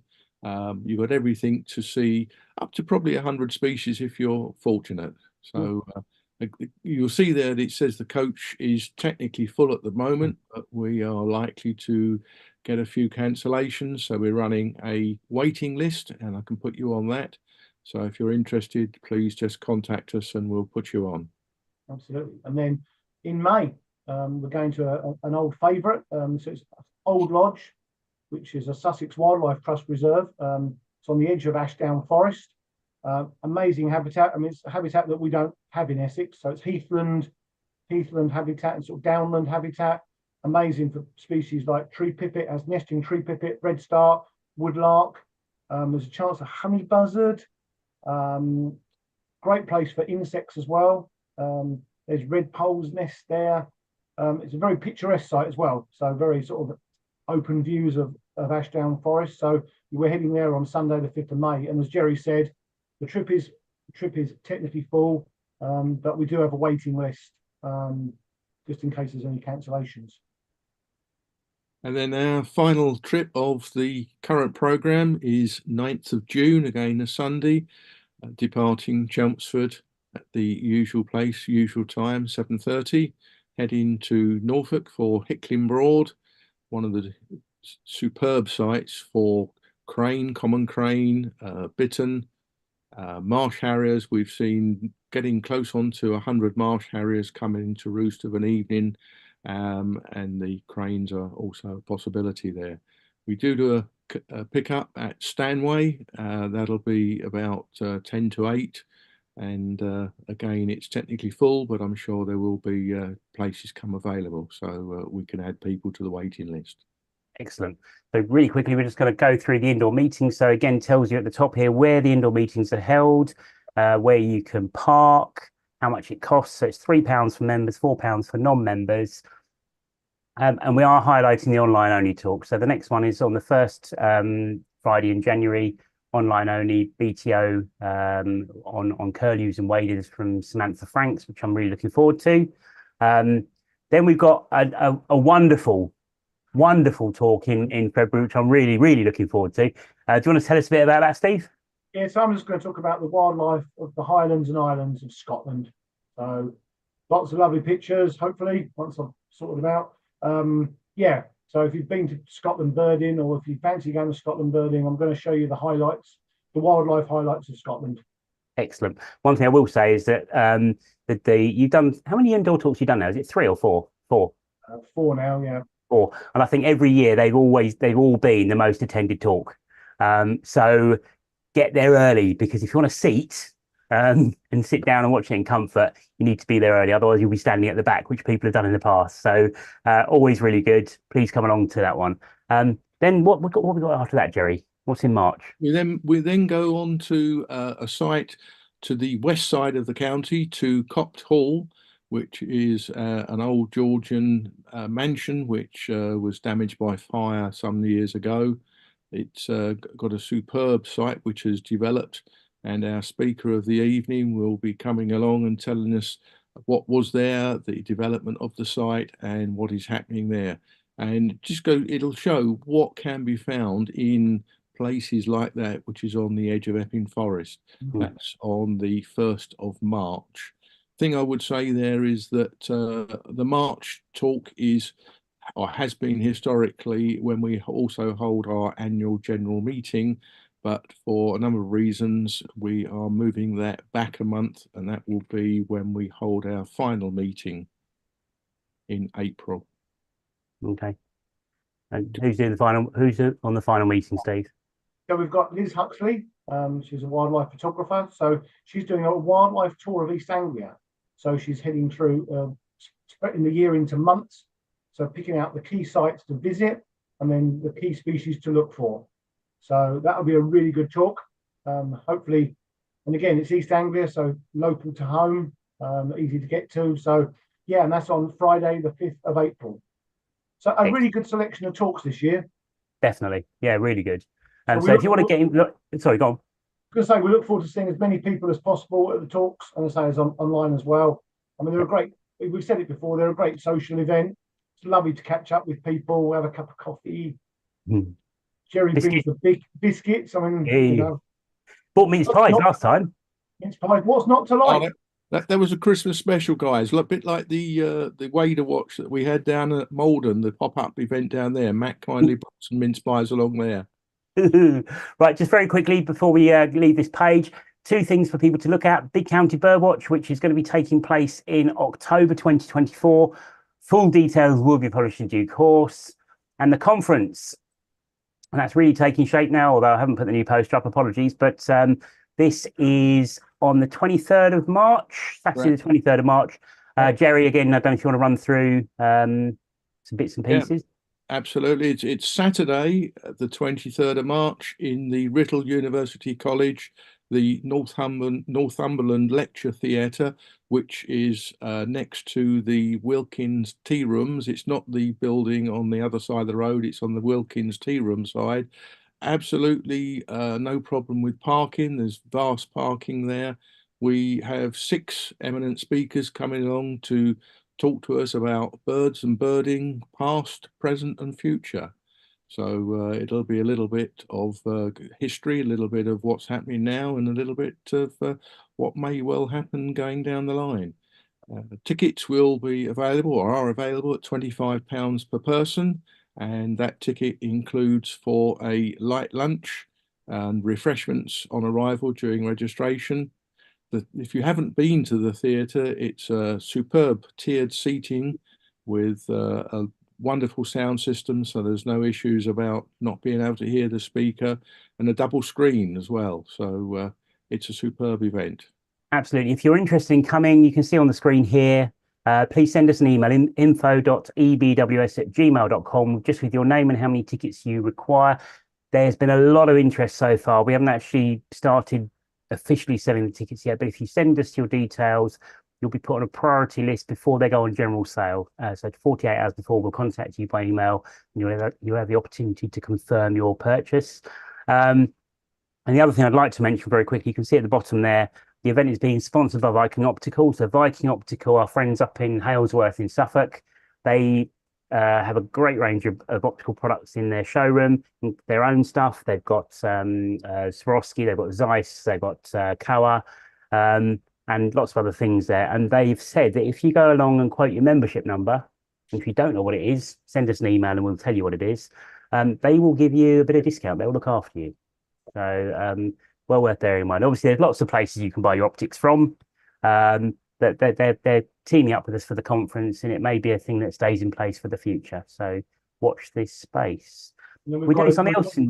Sorry. Also, with the conference, we've got great raffle prizes. Yes, amazing raffle prizes. So there'll be tickets coming out, be sent to everyone in due course. So we've got raffle. So got to enter that.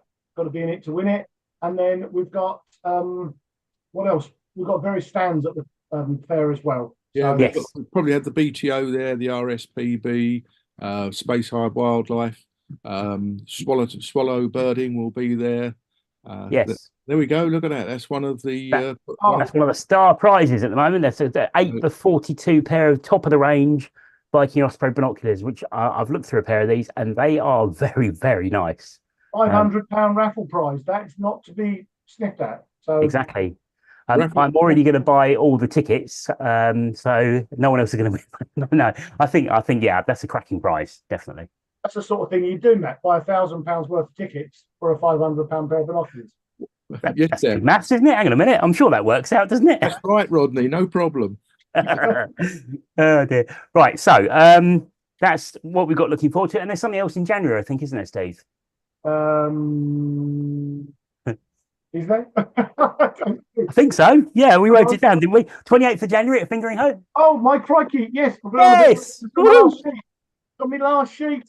So on Sunday, the 28th of January, the Birdwatching Society, along with Annette and I, Swallow Birding, will be at Fingering Wick Nature Reserve, where it's a winter birding day.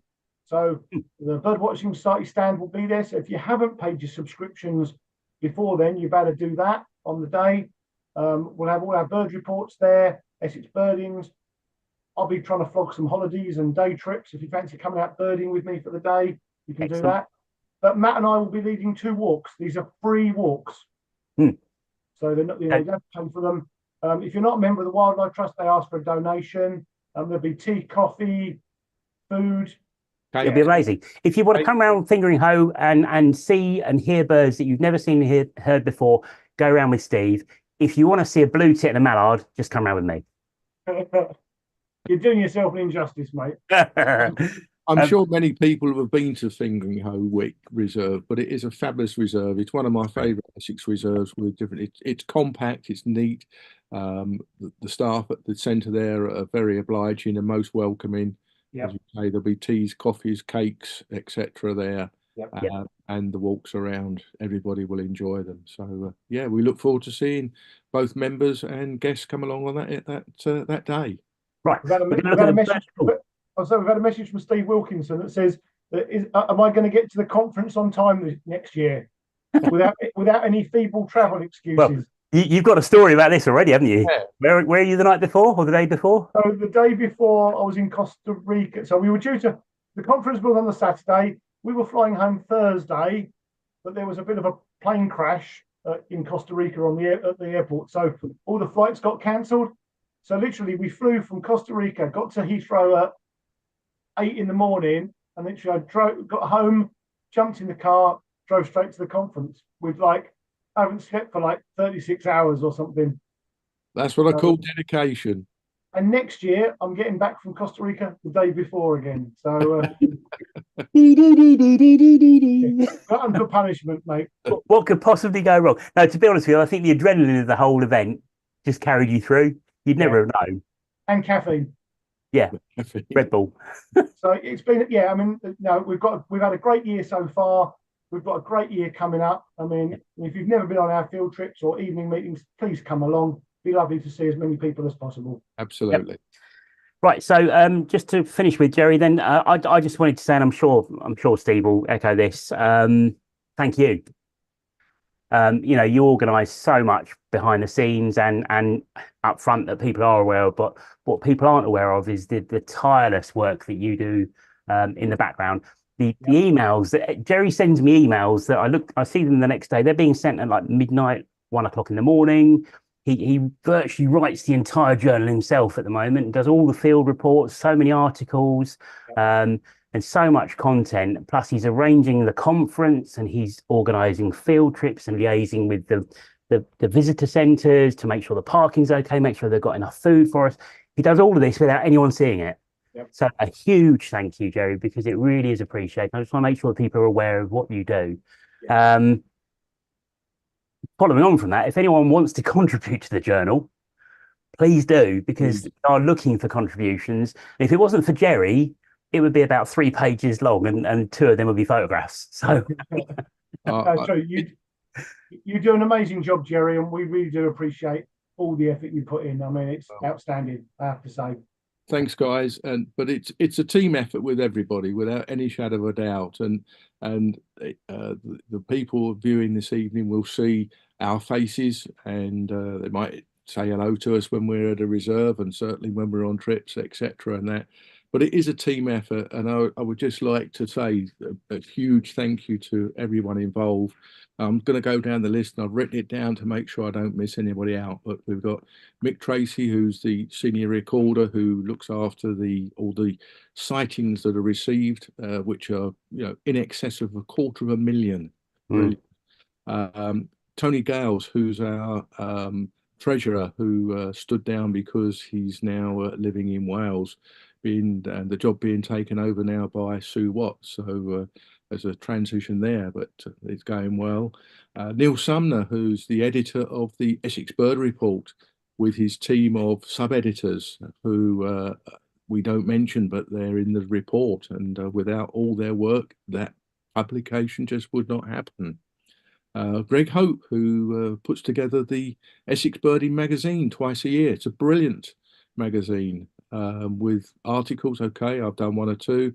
We would like to see more of your sightings, of your experiences, irrespective of what you think. People won't be interested. They are interested. It's a part of Essex. Mentioned Sue Allen, who does the publicity. Alan Watts, Sue's husband. Simon Wood, our president, who supports us and comes along, and also involved with the Iron Gate Reserve down at Malden there. Anthony Harbour, who looks after the webs, who was previously our treasurer. And we've got Pete Dwyer, who looks after membership, which is now coming for a busy time for him. So please try and get your subscriptions in on time, so he hasn't got to spend time following them up and chasing you. Sian Buick, again, someone who people don't know, because Sian is behind the scenes. She's doing the minutes for us for our committee meeting. So something very important, which takes a load off of people. Thank you, Sian. Then we got Terry Jeffries, who looks after the archivist stuff. Andrew Duckett, again, another very influential man on the team who looks after the website. He's our webmaster. If we want something done and I ask him to do something, it's ours and it's on the system. Not forgetting then our assistants, John Smart and Tim Hayward, who is assisting Mick where he can on the records, and John does a lot of work with the Swifts around the county. So I think I've included everybody in there. Oh, no, there's a couple of guys I missed, and that's Matt and Steve, of course. No, seriously, guys, you know what you do and the way the society has evolved and has moved forward, it's all down to yourselves. Yes, okay, I'm there, my name's at the top and that, but it's the people that work with everybody and work together well. We do. Just say thank you very much, and thank you the members who keep coming back for more. Yes. You're a glutton for punishment, guys. That's all I can say. No, it is about the members, and it's your society. So let's have a bit more contribution, shall we say, in the magazine, etc. And thank you very much for being a member. It is appreciated, and we do what we can for you. Thank you. Well, I think, Gerry, because you've done so well, you can have the next couple of days off. You've all done very well. That's Matt and I present to you. That is, you know. I don't know. I think with that hat on, he might have to go and drop some presents off in a couple of evenings' time, I reckon. I wanted to say job. Another quick thank you, Gerry, that you've just saved us, because Steve and I were going to run through all the names on the committee later, but you've done a far better job than we would have done. Brilliant. I saved us 2 minutes. Yeah, thank you very much indeed for doing that. And I'd just like to echo everything you just said. Yeah. Everyone, it's such a team effort. Anyone that's watching who wants to get involved, obviously we've got the indoor secretary, indoor meeting secretary position available. We've got the youth representative position available. There's always options for people to come on as an assistant and then decide what they want to do to help. So yeah, please get involved if you can, because it doesn't run itself. And please send stuff in for the journal. Just a report from your garden. We'll print it. Your name will be in there. Send us a picture and it will get, it'll get attached to the report as well. So all really good. Anything in the chat for Gerry, Steve? Well, no, quite a few people saying, John Peacock, thank you, Gerry, and Merry Christmas and Happy New Year. Colin Undrill, thanks are due to all the committee for the work they put in. You do a great job, so thank you, Colin. And then Richard Chew, big thank you, Gerry. I hope that you have some spare time for some birding. And then John Peacock again, thank you all to the committee. Dave Dawson wishes us happy Christmas as well. And Steve Brilliant. Wilkinson's thanks to all of the committee, especially you three amigos. Thank you. So, thanks, Dave. Much appreciated. Thank you. Right, good stuff. Well, Merry Christmas, Gerry. And we will see you at some point, maybe on New Year's Day. I don't know, maybe if you're out and about. Probably will be, yeah. Or certainly early in the new year or on the next field trip for sure. Absolutely. So, yeah, thank you for everything you do, and have a great Christmas. And a Merry Christmas to you and to all our members. Excellent. Thank you very much for a good year. Look forward to a great 2024. Fingers crossed. All right. See you later. Take care. Merry Christmas. Thanks very much. Bye. Happy Christmas. Bye. Oh, wow. Brilliant. How good's that? we say it every time. Gerry puts so much blooming effort into the stuff he does. Yep, definitely. You know. I mean, Gerry is the boss. You know, sometimes I feel like I'm a naughty child mucking around in the back of the classroom, and then when Gerry starts talking, you kind of have to go. You do. Yeah, he's brilliant. Gerry You are is so brilliant. right. No, and thanks for everyone's lovely comments tonight. We really really appreciate it. Thank you. Right, So, we are how long have you running. been? It's 9:05. I know. Right, so we're very quickly going to just very quickly say membership of the society is just £16 for the year, or it's £4 for under 16s, I think. 16s, yes. Yeah. You get 2 copies of Essex Birding. Ta-da! You get the report, which is like the Essex the Birdwatching Bible with all the sightings and everything in it for the previous year. Neil Sumner's amazing work and the team, as Gerry mentioned. Fixture You card. get in, oh, Fixture card. and the fixture card. Yes. Sorry, I've got a bit of all in here. I've got a bit of hat in my mouth. Hang on a minute. Got access to the indoor and online meetings, field trips, Birds of Essex, this merchandise. We've got all the merchandising stuff. We've got bags and caps that aren't Santa caps, and we've got t-shirts in amazing colours, like this incredible flame one. Woo! And notebooks. Steve's got a wonderful notebook, and we've got badges, which not badges. You got it right out. Yeah, a Christmas present for somebody. A little bit late now, I'm afraid, but yes. You can get these after Christmas. No, absolutely. We have society. I'm not going to put this one up because it will knock my tree over probably. We've got society branded umbrellas, so you can see the branding on there. Wonderful. And you might be needing one of these over the next few weeks. And there's a shopping bag to put everything in. Yes. And even the sign that's behind me, we've got a couple of those left. So if anyone wants a couple of a sign in their bedroom, it's 16 quid. Ridiculous. £16 for £22 worth of publications. Yes, now, we want to know why would you not join? Now, maths isn't one of my strong points, but I think that's quite a good bargain. I think so too. I would concur. You know, so yeah. So if you're not a member, please join. You can even buy a gift membership for somebody. If you know someone that's a bird watcher in your life, treat them. Why not? 100%. We've got more pop-ups coming next year as well. We're hoping to do ringing pop-ups, sea watching pop-ups, a photography pop-up.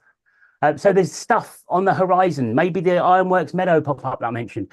How do you find out about pop-ups? You've got to, and this is the only way you can do it now. You've got to subscribe to our mailing list. Yep. So that's the only way we're going to do it. Is we're going to do it by email because it's just too much work otherwise. So how do you subscribe to the mailing list? You go to ebws.org.uk. You scroll to the very bottom of this rather wonderful screen that Andrew Duckett designed. And right here, you can put your email address in this box here. You don't have to put your name in here, but you can if you wish to. You'll just get a personalized email when they come out. It will say, Dear Steve, Dave, Henry, or whatever, or Sheila. And then you just click subscribe.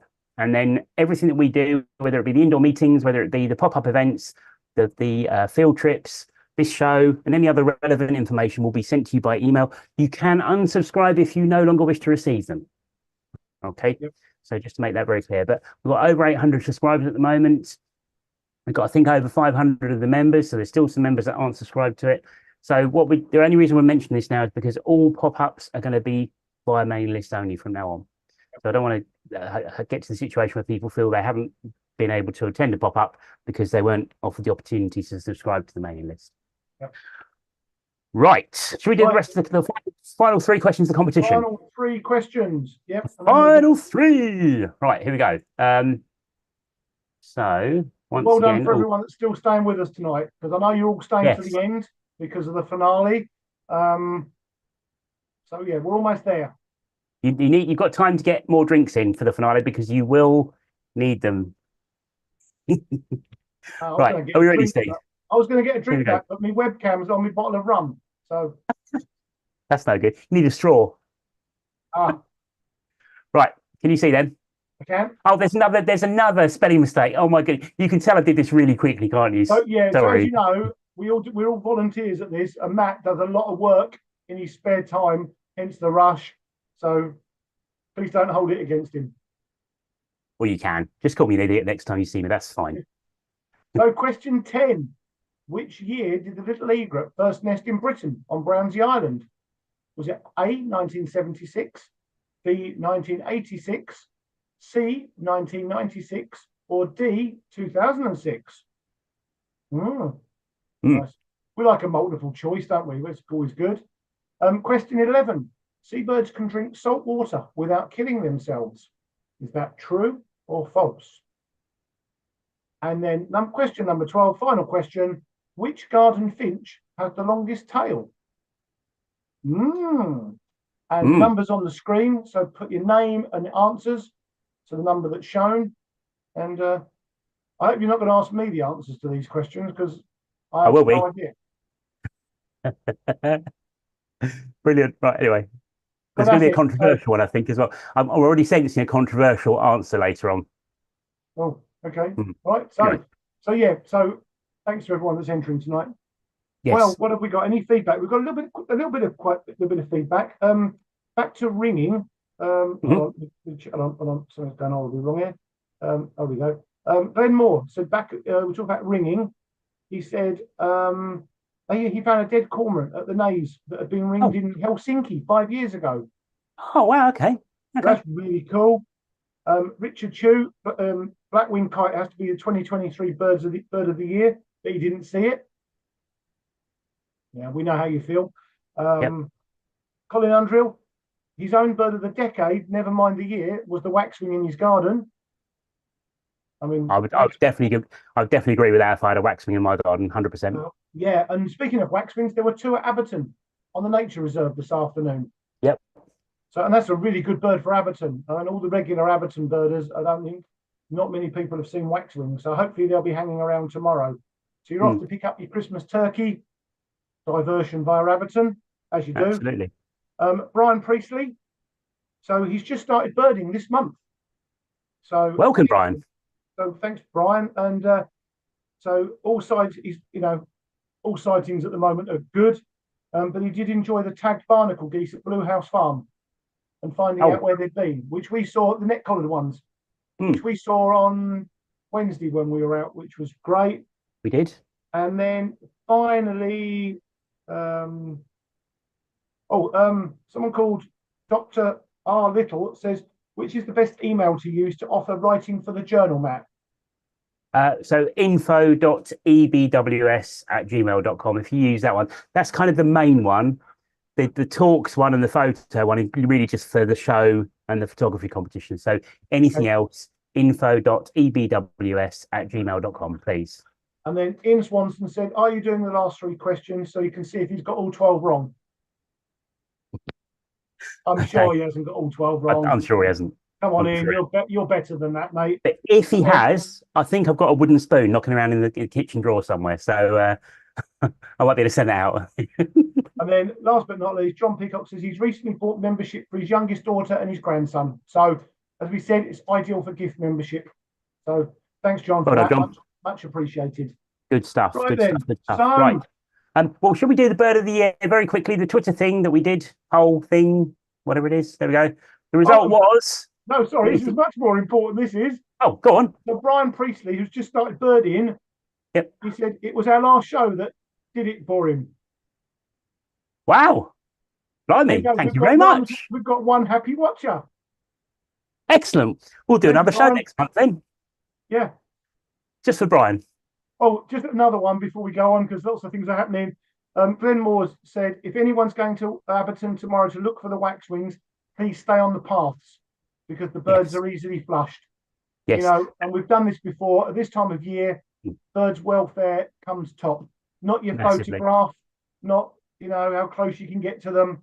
Let the birds feed, because the weather's not great at the moment. They need to get their energy levels up. Please stick to the paths. That really is so important. Well, thank you, Glenn, for mentioning that. Much so appreciated, important. mate. Right, over to you then. Which bird do you reckon it was that won? It's not a drum roll. It really is. It's not that much of a surprise. For me personally, I think black-winged kite. Yeah. Yep. Black-winged kite. So on the Twitter poll, 64% of the vote, black-winged kite. Then we had a few people, or a couple of people, wanted the Franklin's goal.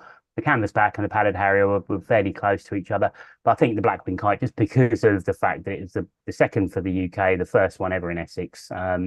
And I think the other thing is that so many people unfortunately not myself, but so many people managed to connect with it. So yes, fantastic bird, worthy winner. Right, shall we have a mindful moment? Yep. Final mindful moment of 2023, just to give us a bit of a break because our tonsils are hurting. I feel like what was that? What was that show on the radio that? Is it like the not golden years? No, it was always a sad story, Simon wasn't it? Bates. Simon Bates. Yeah, I think you might be right. Yeah, the And it was like, final mindful I met moment. this lovely lady, but then she got run over by a steamroller or something happened. And it was always sad. I would just like to point out that nobody has been run over this evening on the show. No one has been harmed. If you know what that was called, that show, please put it in the chat. Yeah, let us know. Yeah, please. Save me Googling it. Anyway. Right. Okay. So somewhere on here, I've got John's thing. Hang on a minute. So, Where is it? John, so if you've not seen these before, John Ward goes out specially, takes amazing video. And I'm not just saying this, but it's BBC quality stuff. You know, forget the Frozen Planet and Planet Earth 3 or 2 or whatever. He's brilliant. So, you know what? Planet Earth, whatever. Yeah. David who? I've still got loads of rum left. So I know, that's what I'm worried about. I think we need to speed it up before you finish that, mate, because it could get ugly. Well, I need it to get through to the end, Matt. Yeah, definitely. Yeah, so Hugh, as Steve said, massive thanks to John. I'm trying my hardest, because there's a few people that don't know who John is. I'm trying my hardest to get John on the show to present one of his mindful moments, or just to record him himself at the start of presenting the mindful moment. But let's watch this space. If not, he can be a bit like Banksy. Who is he? Yeah, Johnsy. No one knows who he is. Johnsy. Johnsy. Is he like Onesie? No. Oh, that's his Spanish brother, Onesie. Oh my God. So we have Johnsy's mindful moment. Hopefully about to start. Can you see a black screen? Yes, I can, Matt. Okay, right. So cameras off, mute ourselves. I'm going to mute myself. Everyone's going to be pleased to hear that we're muting ourselves. And we'll be back in a couple of minutes' time. Hold on.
There you go.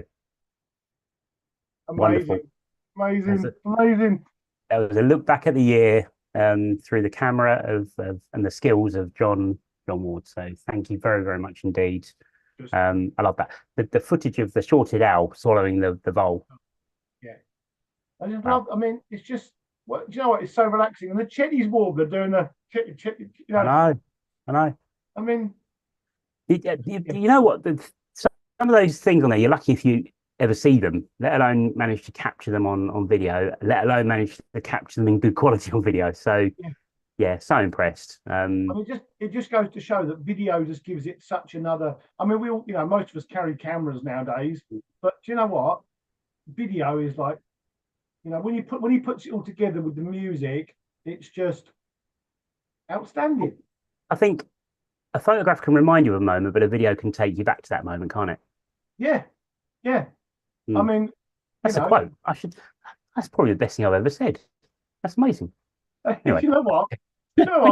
That's very what's the word? Philosophical of you. I'm only on coffee and water. Yeah, what's in it? Water drunk from a Viking optical bottle, I'll have you know. Exactly. Right. Anyway, so lots of entries to competition. I don't know. I think I've done them all right. I hope I have. There's lots of them this time.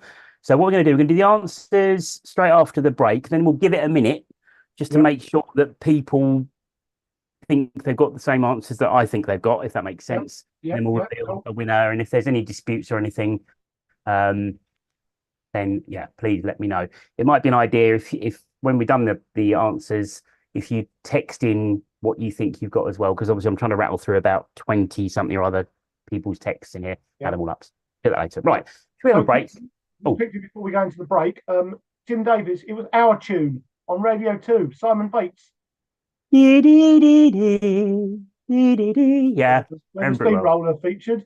And then a few people, so Annette, who's watching upstairs, thought she was asleep, but she's obviously paying attention.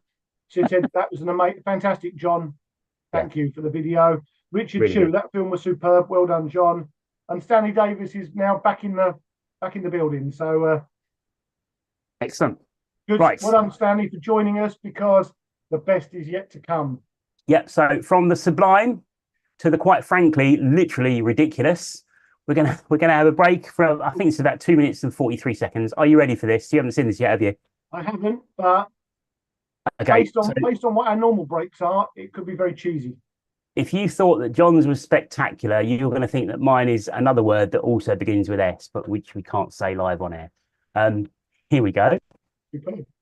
Are you ready? Yeah, go for it. Right. So mic's off, camera's off, and we'll be back in about 2.5, 3 minutes, folks. See you in a bit. Not much to go in the second half. It's not as long as the first, I promise.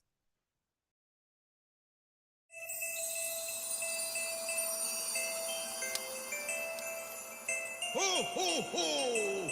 Merry Christmas!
Well, I'm sorry. I thought it was going to be a bit of rap, but it was very similar to that. It wasn't good. I don't know what to say. The thing Even is, I've typed in the chat that it was very cheesy. it was a great big slab of like Edam, Wensleydale, and cheddar congealed into one. It really was. I think That waxwing thing at the beginning gave me a migraine. it's like one of those 3D images, wasn't it? Okay. Anyway. So I'm just very quickly trying to type up these totals. I might need you to. Well, I don't know what we're talking about next. Well, actually, I mean, the second half of the show is incredibly short because the first one went on a bit too much. But it did go on a bit long. Yes. But Sorry. no.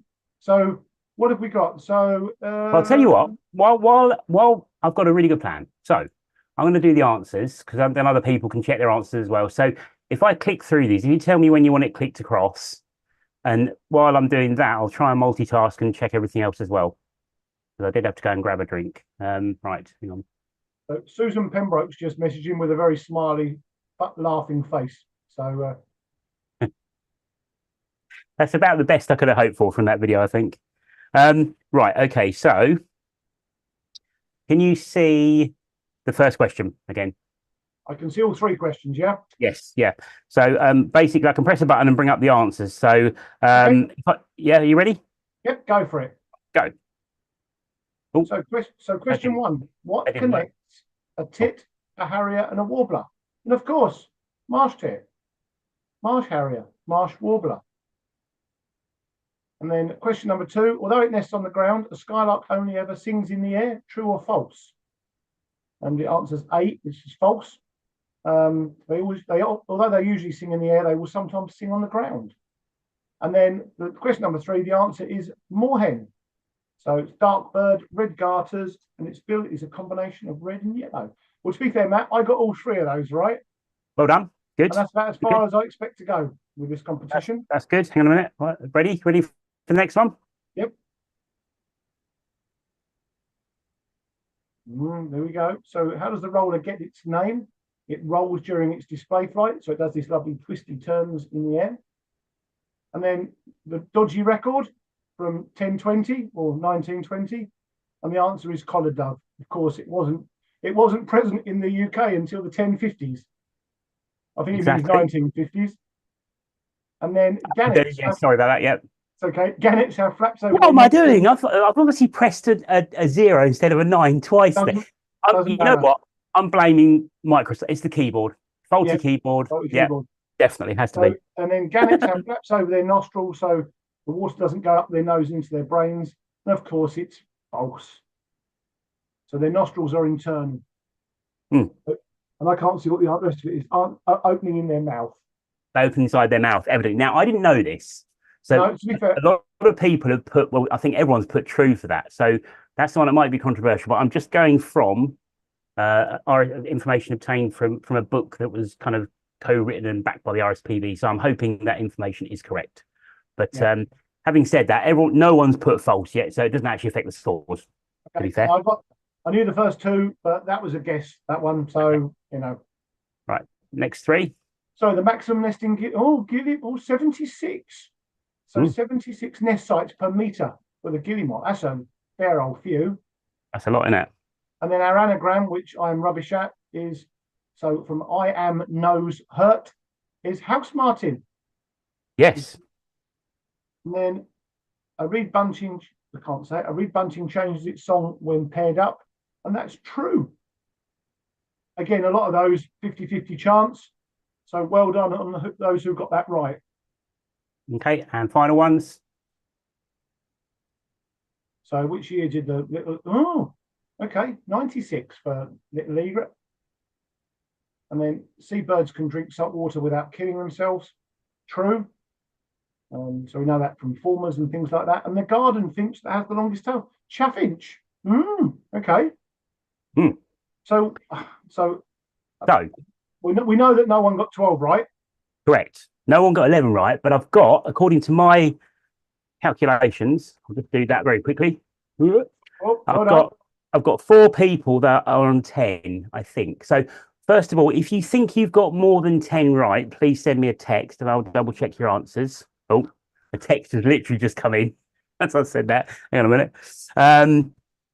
I think people are probably telling me how many they think they've got. Ah, right, yes. So 2 of the 4 people have already replied in saying they've got 10. So I've got those 2 right, which is good. Right, If well the other done. 2 people that have got 10 can also let me know, that would be perfect. And then if anyone else thinks they've got 10 or more, please text in the next minute or 2. Otherwise, we're going to go with the 4 that I've worked out. Okay, right. Hopefully that makes sense. Let's get rid of that. Yeah, well done. Not And easy then we have a questions. tiebreaker. We have a Not, tiebreaker. not easy questions, Matt. You know, No, a bit tricky, wasn't it? well done. Enjoyed that. Right. While people are letting me know how terribly badly I've got it, I'm going to share. Should we share some pictures from people? Yep. Viewers content. Yep. Okay, so let's go back here and let's go to there. Right. There's not loads and loads of this. So if we go through a few of these, thank you once again to everyone that sent in pictures of highlights or anything bird related. It's always appreciated. So this was at Aberton. This is Andy Brown and his partner Tara. Can you see that? Yeah. Oh, nice. Oh, what a concentration of coots. Gigantor flock of coot, which is pretty cool. And a few look like black-headed gulls or something flying around there as well, which is good. Also from Andy and Tara, wonderful picture of a field fair with a berry in its beak. Is that a rowan or is it Hawthorn? Hawthorn? I really should learn trees and things. I apologise in advance for anyone who knows trees and more than I do. And obviously we know what this one is, Steve. Ah, the hen harrier. Yes. Oh, Hen Harrier Blue House Farm again, Andy, and that was on the 8th of December. And I was looking at your photographs of that, and it was a second calendar year male because it had quite a bit of brown on its back. It did. Yes. Well, I thought when I picked it up, it was just an adult, but yeah. Oh, well done, Andy and Tara. That's really cracking. good. And they got a flight shot as well. Oh, God, I think you can just about make out. I reckon it's the same bird because it looks like there's a bit of brown through there as well. Yeah. Oh, wow. Cracking shot. Fabulous shot. Look at the eye. Amazing. And they got the Great Northern Diver as well. I love that. And the heron in the background. Heron in the background, yeah. Composed shot. Love that. You go, look at me, please look at me. No one's looking at me. And you know what, Matt? These are ideal entries for our photographic competition. Oh, but we'll be covering that in just a second. Yes. Bearded tits or bearded reedlings. And that was taken again. These are all Andy and Tara so far. This was at the Haybridge Gravel Pits trip that we did a couple of weeks ago. Lovely shot. They weren't showy, were they? Not really. No, because we saw bearded tits in John's mindful moment earlier, and they were also at Haybridge on our field trip. But they weren't quite as showy as this, I have to say. No. So he did really well to capture that moment when they sat up nicely. And then there's a picture of us all looking at the bearded tits, I think, probably, or something. So, yes, lots of Brent geese going past there as well, obviously. Yeah. Yeah, that was a really good day, wasn't it? That was at Haybridge Pits, wasn't it? Yeah, that was really good. The light was amazing. Is that you in the middle there? Looks like you. Yeah, do you know what? Yeah, with my camera that's now broken. Don't talk about that. We do not discuss the camera. Right. And then finally, I think this might be finally from Andy and Tara. They sent in a few pictures. Lovely shot of the Chetty's warbler that we had that day as well. It was quite a showy Chetty's, wasn't there? Yeah, again, cracking shots. And finally, they sent in Kikinder decorations. Oh, okay. They're smart. Yeah, they're quite cool. I like them. Well, instead of a street shower in a tree, they've got decorations. in a tree. And then we've got, what's that? Is that a red kite and a white stork? By the looks of it, they're both behind my camera. Yep. Yeah, it's right behind my camera as well. Lovely. That's why I'm leaning to one side. And then white stork at Stanway landfill. Because Andy works at the landfill, doesn't he? So he does. Yeah, he does. So he probably sees the white stork quite regularly. He gets to see this every day, probably. Absolutely. Then we've got Graham Mee. What is that? Is that it's a blackbird in the snow. Blackbird. I can't see what it is. I literally can't see what it is. Blackbird. That's a cracking shot, that is. Hang on. I don't want to move my camera. Oh, wow. They're brilliant. Yeah, that's really nice. I like that. Blackbird. The lighting is really good. Gorgeous. Then Jackie Everett. I think it's just a picture of. I couldn't see a bird in here unless I'm missing something. But nice. It's a Christmassy, wintry Christmassy. Is that mistletoe? It is kissy things. I got on right. There you go. Oh, no. And then there is some birds in this one. I think we've got some goldfinches now. Oh, is that a green finch in there in the middle? And I think this was taken at And Frampton Marsh on on the our right. field trip. Oh, yes. Yes, it was. Yeah. Got green finch on the right there as well. Green finch in the middle. Is that another green finchy Yeah. thing there, maybe? I'm sure. Yeah. Excellent. Nice. Thank you very much, Jackie. Perfect. Then Michael Runsby. Now, is this playing? Yep. Let's just go through for time rather than launch it as a separate video. Hopefully you can see it. So not going to run the whole thing because there's 4 videos here, but this was back in a field trip in Fingering wasn't it? Yeah, it was our autumn birding day back in September. Yeah. And do you want to describe briefly for people that weren't there what's going on here? Yeah, we were doing, it was at the end of our guided walk, and we were just wandering back to a certain site there, and we watched this red-tailed sand wasp, and it caught quite a big green caterpillar. I'm not sure what species it was. And we watched this sand wasp, and the caterpillar was bigger than the sand wasp. And basically it dragged this massive caterpillar to just across the sand really. And then it sort of uncovered its hole, which you'll see it now. It's uncovering its hole. It's sort of sizing up how deep the hole needs to be to get the caterpillar in. It sort of comes out, looks. This is the bit, look, it measures it kind of thing, and it thinks, no, Yeah. It's not big enough yet. Hit it again. Incredible. I mean, this is like, I've never seen this before. I mean, I've been out looking at wildlife for 40 years and never seen this. I mean, look at the way it's measuring the length of the caterpillar. Yep. And so the next video shows it. Oh, sorry, I might have gone past. Hang on, let's go back to the end of that video. Apologies, sorry. Here we go. I'll just go. Obviously, we can still see what's about to happen, but there you go. It drags it into the hole. Ah, this caterpillar's still alive, isn't it? Yep. Yeah, I think it'd been paralysed. Yep. So it wasn't moving. And then I presume that the sand wasp lays its eggs in the hole, the eggs hatch, and then it's like a massive Christmas dinner. Exactly. So I did a bit of reading up, and unfortunately for the poor caterpillar, the paralysis unbelievably lasts until the egg hatches. Right. Okay. So it's still alive when the egg hatches. So it's kind of fresh food for the larva. But this bit, it was choosing which little pebble, and it was flying off and getting little tiny pebbles, wasn't it? Yep.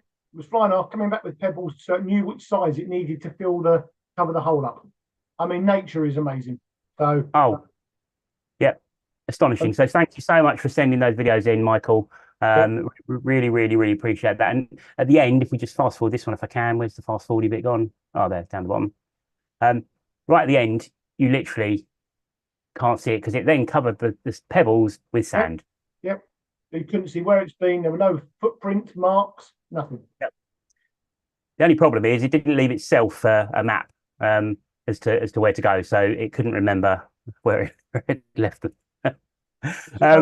We just hope it laid an egg in there. Exactly. Right. So this picture is brilliant. I love this picture. This is a picture from Pete Dwyer, our membership secretary. And he has sent in a picture of a couple of crocheted, I think, aren't they? Yeah. Crocheted blue tit and robin. So Bluey and Rob and their friend Jenny, who is another Christmas card, a handmade Christmas card. And these are all been made by Pete's lovely wife Veronica. So thanks very much for that. Wonderful. If Pete's watching tonight, can I not have my bird report, but can I have one of those blue tits, please, instead? Yeah, don't do that. I'd be jealous. And Richard Chu sent in pictures. Great Notley, Northern Diver. Beautiful. Again, Northern Diver flapping its wings. We've got a muntjac in St Nicholas Church. Oh, beautiful. Oh, look at that. I haven't seen these. I've only downloaded them before we started. So fox in, again, St Nicholas Church. Wow. Oh, look at that. Ah, All right, it's coming. Oh, yes. that's a great shot. That is a great shot. I like that. Fox and a couple of magpies. Wow. Lovely, crisp image of a shorted owl Wallacey. Oh. And again, shorted owl head on view. Beautiful. Thanks, Richard. And then we've got Steve Wilkinson has sent in this very festive picture from Thursford in Norfolk. And this is obviously, I would imagine, some kind of a Christmas light event he went to, but that does look quite good. I like that. I've heard of that, Matt. That's where all the OAPs go for Christmas carols and stuff. I do hope Steve is watching actually, because he's sent in competition entries. So, oh dear. So very quickly, there were messages to go with some of those pictures. Andy and Tara, they basically just wished everyone a Merry Christmas, and they said that the Christmas decorations, the two hanging decorations, they were in Kokerda, Serbia during a Christmas visit in 2018 to see the long-eared owls that roost in the town. 47 plus long-eared owls in a single tree just outside the hotel in the snow on Christmas morning. Oh, The wow, best that's amazing. decorated tree they've ever seen, which is superb. Michael Rumsby sent in the highlights for the Rumsbys were finding lesser-spotted woodpecker and long-tailed skewer at Rainham with Ben, and helping with guided young birder walks as well, which really appreciate that, Ben. Thank you very much for doing that. And managed to get onto the EBWS walk at Fingering Hoe, and obviously that's where he sent the wasp from. Jackie Everett, best bits, cuckoos and turtle doves at Fingering Hoe. That was the best bits of her year. Storks at Nep, and watching the bird ringing at Wat Tyler. And then she said she enjoys the great company of everyone as always, and Merry Christmas to everyone. And finally, we had an email from a lady called Edwina, and she said she doesn't have anything special to share on pictures, but they live near Epping Forest, and there are now so many ringneck parakeets. They fly around in groups, making a racket. Are they adversely affecting the other birds? Well, we have previously covered this, haven't we? And the answer is kind of yeah. They do affect some of the nesting species, especially whole nesting species. Yeah, I don't think there's any sort of major studies so far, but I think they do a little bit. Yeah, I think they kind of rob some of the nest holes from things like great spotted woodpeckers and so forth. So yes, right. Competition. Have I missed anything? We haven't missed anything, have we? No, we're good. Steve Wilkinson said I was a bit cheeky saying about the OAPs. I'm staying out of it, to be fair. In fact, I'll show you how much I'm staying out of it. There you go. I'm out of it. Well done. Good night. Right, so we have a four-way tiebreak. Now, this is exciting. Whoa. Okay. So the four-way tiebreak is between Jan Lewis, Sarah Jane White, who's one of our newer members, Andy Brown, the aforementioned Andy Brown that sent in all those wonderful photographs, and Ben Rumsby. And they all got a very admirable 10 out of 12, which is far more than I would have got if I hadn't known the answers already. Me too. So we have a tiebreaker question. Now, this is going to be... Shall we do this? I've got two tiebreaker questions, actually. So I've got one that's like a first to the buzzer thing, which is how quickly you can type. Or I've got one which is a guess. Let's do a guess one. Do a guess one because... Let's do a guess one. Right, so I've written a number down on a piece of paper here. Okay? And the question is, for those of you that watch the show regularly or bird regularly in and near Colchester, you will be familiar with the bird called Mistley Med, which is a Mediterranean gull that's been at Mistley for about 3 or 4 winters in a row. And unfortunately, Mistley Med, I don't think has been seen yet this year, but over the 3 or 4 years that it has been there, I've been down every single year and taken photographs. And I take lots and lots and lots of photographs, get back home, choose the ones I want to keep, and I keep them. I've got them in a folder on my computer. So the question is, how many photographs of Mistley Med have I kept over the past 3 or 4 years? Now, it could be hundreds, it could be 10, or it could be somewhere in the middle. So if all 4 of you can, and this is Andy Brown, Sarah Jane White, Jan Lewis, and Ben Rumsby, and if all 4 of you can send in your guess, whoever's the closest, and I have written it down, I'll be able to hold it up. Whoever's the closest wins this wonderful prize. Anything on feedback? Good job it wasn't me taking pictures of the Med Gull, because I'd have taken about 37,000 Yeah, I know. and kept every single one. Oh, we've got answers coming in. Right. So, Sean Mulqueen just said he loved seeing his first wild barn owl this year.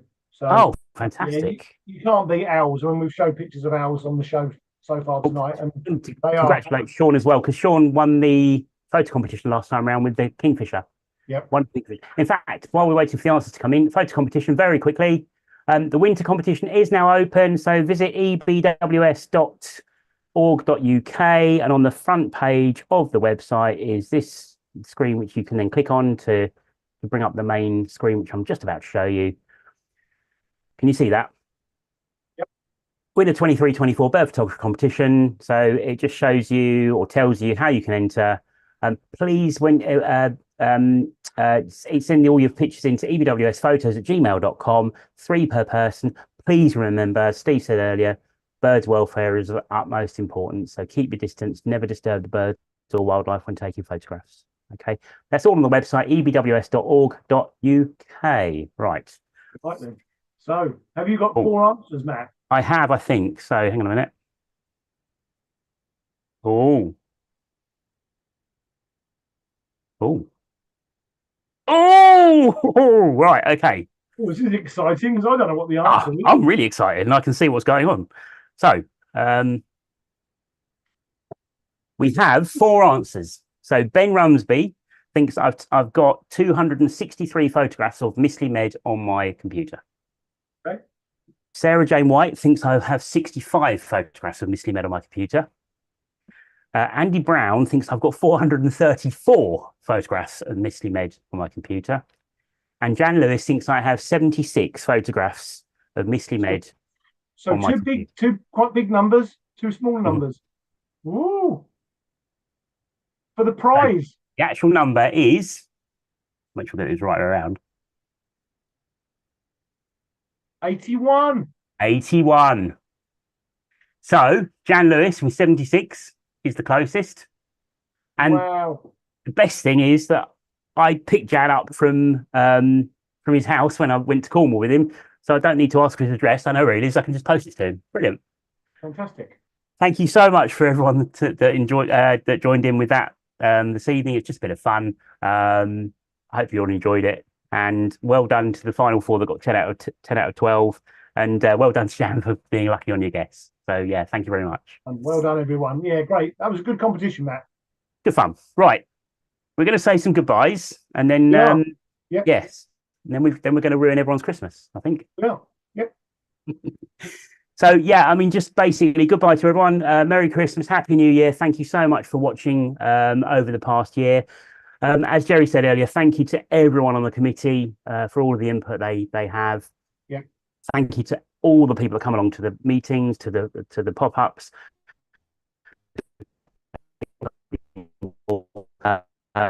And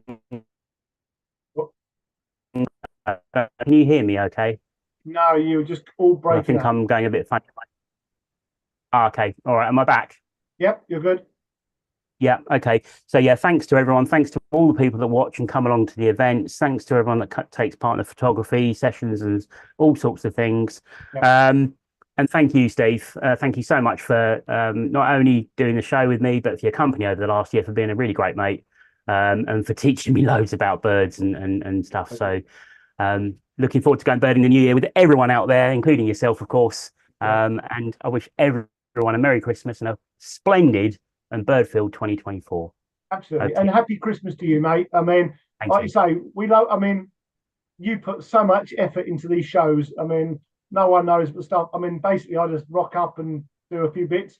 Matt spends hours and hours and hours in his own time doing all this stuff. And, you know, the show wouldn't be as good if you hadn't done all this work. So, and just, you're a top bloke, mate. You're a top bloke. Thanks, Max. So, appreciate it. and also, can I say thanks to Annette and Tina for because when we're doing this, Matt and I see more of Matt than I do the wife, you know, literally. And you're the same. It's like. Absolutely. No, I was just going to say final thanks, of course, to Tina for putting up with the fact that basically I'm never there because I'm either at work, out birding, or doing stuff for the society. So, yes, thank you so much, Tina. And thanks for supporting me. Thanks for being there. Yeah. And we're going to enjoy some time over Christmas together and with family and have a nice few days, hopefully. You'll be out birding, mate. I know what'll happen. Something will turn up and you'll be out round the corner. But do you know what? I haven't told her yet. Shush. Annette and Tina were chatting the other night and they quite like it when we go out because they get a bit of peace and quiet from. And to be fair, we just get in the way most of the time. So Definitely, yeah. So happy Christmas to Tina and Annette. Thank you very Yes. much, and everyone Merry else. Christmas to everyone out there. Thank you all for watching. Anything in the Yeah, we just got a chat few before we bits go? just before we come up with the finale. So Susan Pembroke says, thanks, guys. Stan Davis says, see you next year, Matt and Steve. We'll have to meet up, Stanley, because we've not met you yet. No. Richard Chu, excellent show, guys. And for all those throughout the year, have a Merry Christmas and big day on the 1st of January. We will be out birding. Paul Everett, Merry Christmas, guys. Thanks for another great show. Chris Me, fabulous show. Happy Christmas and a birding New Year. Tim Davis, thanks to us both, and Jerry, top gent. We agree with that, Tim. Jerry's a top guy. Definitely. And then last but not least, hopefully, a great show again, Matt, Steve, and Jerry. Merry Christmas and a Happy New Year to everyone, and hope 2024 is a bird-filled year for everyone. And that's from John Peacock. So thanks, Fingers John. crossed. And that's it then. So That's it. Merry Christmas. That's it for another year. Unbelievable. we might be back in January, but we might not.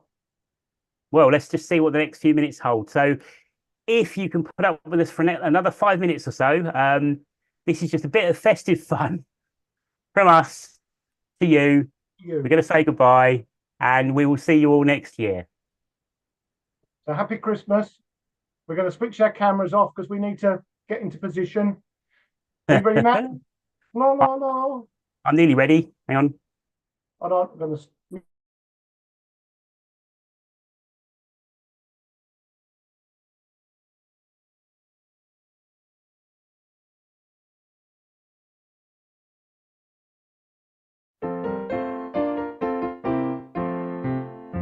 On the first day of Christmas, birds of Essex gave to me a partridge in a pear tree.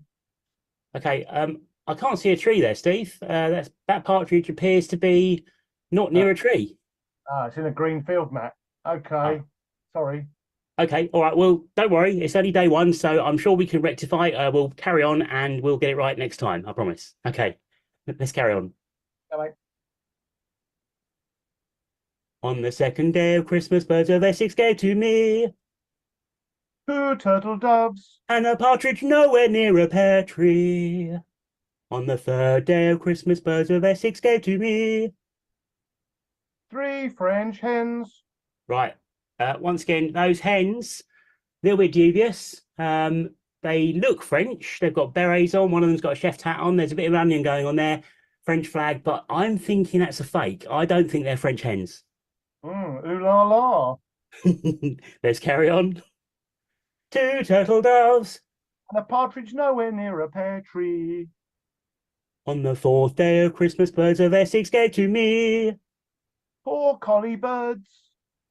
4 what? 4 collie birds. Okay, I think that collie birds is the original words of the song. And Steve, you're going to explain what a collie bird is, aren't you? A collie bird is an old English name for the blackbird, Matt. Oh, there you go. We appear to have got this one right. Well done. Let's carry on. 3 French hens. 2 turtle doves. And a partridge nowhere near a pear tree. On the 5th day of Christmas, birds of Essex gave to me. Now, this had better be good, Steve, because this is the big one. So I hope you've got something good lined up for us. I'm not going to ask you to say anything. I'm just going to carry on and we'll see what happens. Ready? Go for it. 5 gold crests. 4 collie birds.